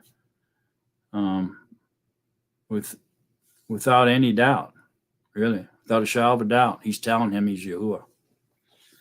So there you go. And so then the conclusion to all this, well, let's just look at one more place here. Let's look at Revelations 4 quickly. It says, and after this I looked and saw a door having been opened in the heaven, and the first voice which I heard was like a trumpet speaking with me, saying, "Come up here, and I shall show you what has to take place after this." So future events. Chapter 4 begins the predictions or the prophecies of the second coming of Yahusha. It's revealing the prophecies that leads up to the second coming of Yahusha, starting in chapter 4. And immediately I came to be in the Ruach and saw a throne set in the heaven, and one sat on the throne. So there it tells us that there's one throne and one sitting on the throne. And Yehukanan witnessed it by seeing it. He experienced it with his sight, and he saw what was true. And we can go down from there. Let's go down to around 8. And the 4 living creatures, each having 6 wings, were covered with eyes around and within, and they do not cease day or night, saying, "Kadesh, Kadesh, Kadesh, Yahuwah Al Shaddai, who was and who is coming." So there you go. They identify or they define who Yahuwah is, these 4 living creatures, by saying Yahuwah Al Shaddai, and then right after that, who was and who is coming. Okay, so the second coming of Yahuwah is the second coming of Yahusha. Same thing, day of Yahuwah. Same thing. Okay, so you see that connection there, where Yahusha in chapter 1 said he is who was, who is, and who is coming. And here these creatures, 4 living creatures, are saying Yahuwah Al Shaddai, who was, who is, and who is coming. So they're identifying that to be Yahuwah as well. So there's confirmation right there. Okay, that whoever, who was, who is, and who is to come, who's coming, is Yahuwah. Okay, same thing in chapter 1. You can read it about 3 times in chapter 1. And when the living creatures give esteem and respect and thanks to him who sits on the throne, to him who sits on the throne, him singular, throne singular, who lives forever and ever, which we know Yahusha just said that he died and now he lives forever and ever, and it became alive and lives forever and ever. So that's Yahuwah. The 24 elders fell down before him who sits on the throne, singular, singular, and bow before him who lives forever and ever, singular. And they cast their crowns before the throne, singular, saying, "You are worthy, Yahuwah, to receive esteem, respect, and power, for you have created all, and because of your desire they are and were created." And so Yahuwah is definitely the one sitting on the throne. And we know that Yahuwah cannot be seen. Nobody can see Yahuwah. No one has ever seen Yahuwah. So who's the one they're seeing sitting on the throne? Yahuwah in his body. They can actually see him now because he's back in his body, which is the Lamb, or Yahusha, or the firstborn of all creation, or the messenger of Yahuwah, or the Word, or the Son. You see that? And all of those, Yahuwah says, "I do all these." So all of those is Yahuwah. Are you all seeing it? You are worthy, Yahuwah, to receive esteem and respect and power, for you have created all. And because of your desire, they are and were created. That right there is an exclamation mark on who the Creator is. So that answers our question. We set out to find out who the Creator is. I think we have achieved our goal, and our study is completed. There's no doubt in my mind, should be no doubt in anyone else's mind, that who the Creator is. The Creator is Yahuwah Al Shaddai, who is, who was, who is, and who is coming.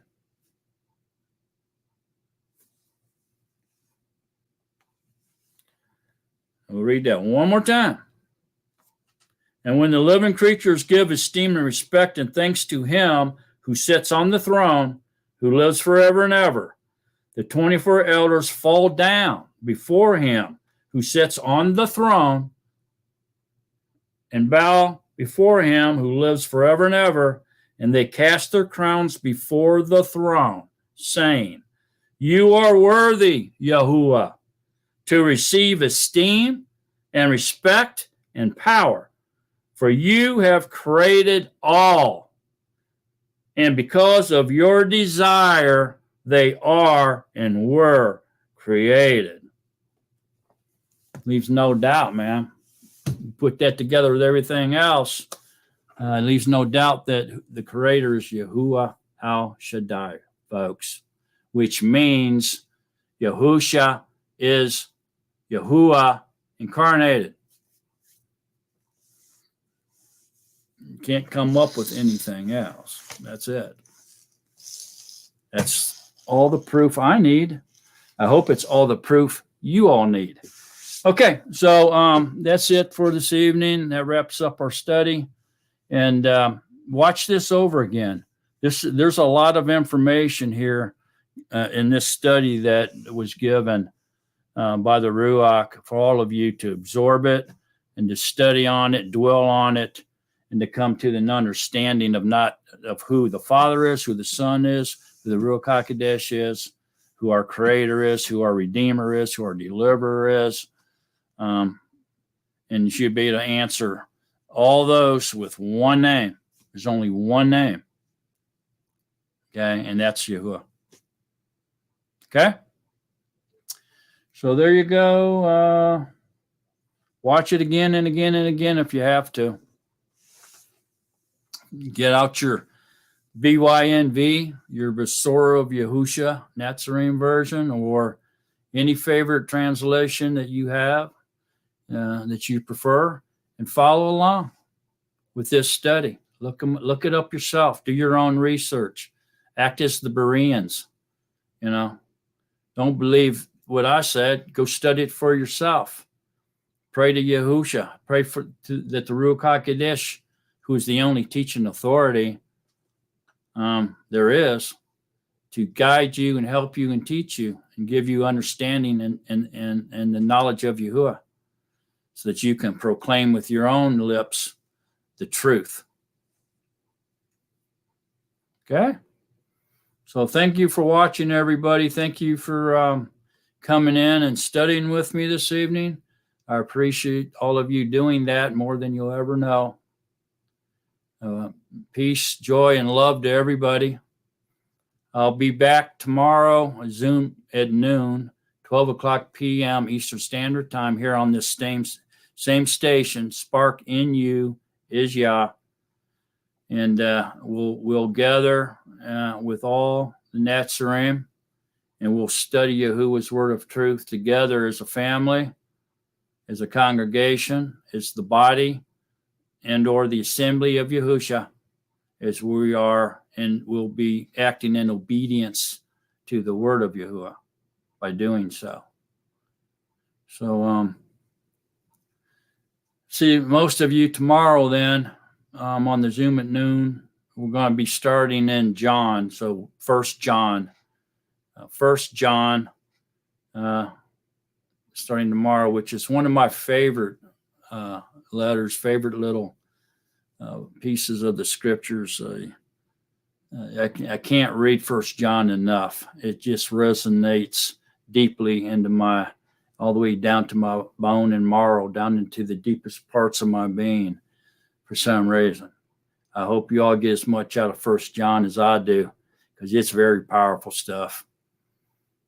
It's sure to take you into a new dimension, and definitely into a higher level of understanding the knowledge of Yahuwah. Yahuwah knows who his people are. He knows who belongs to him.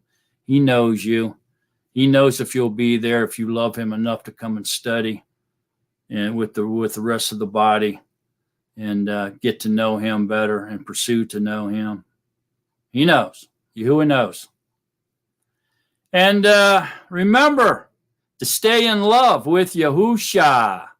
Don't forget, I'll post that debate down there so that y'all can watch it for those who want to and are able to, okay?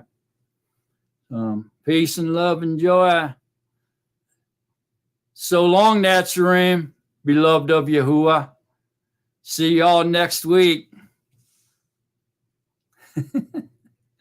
Bye.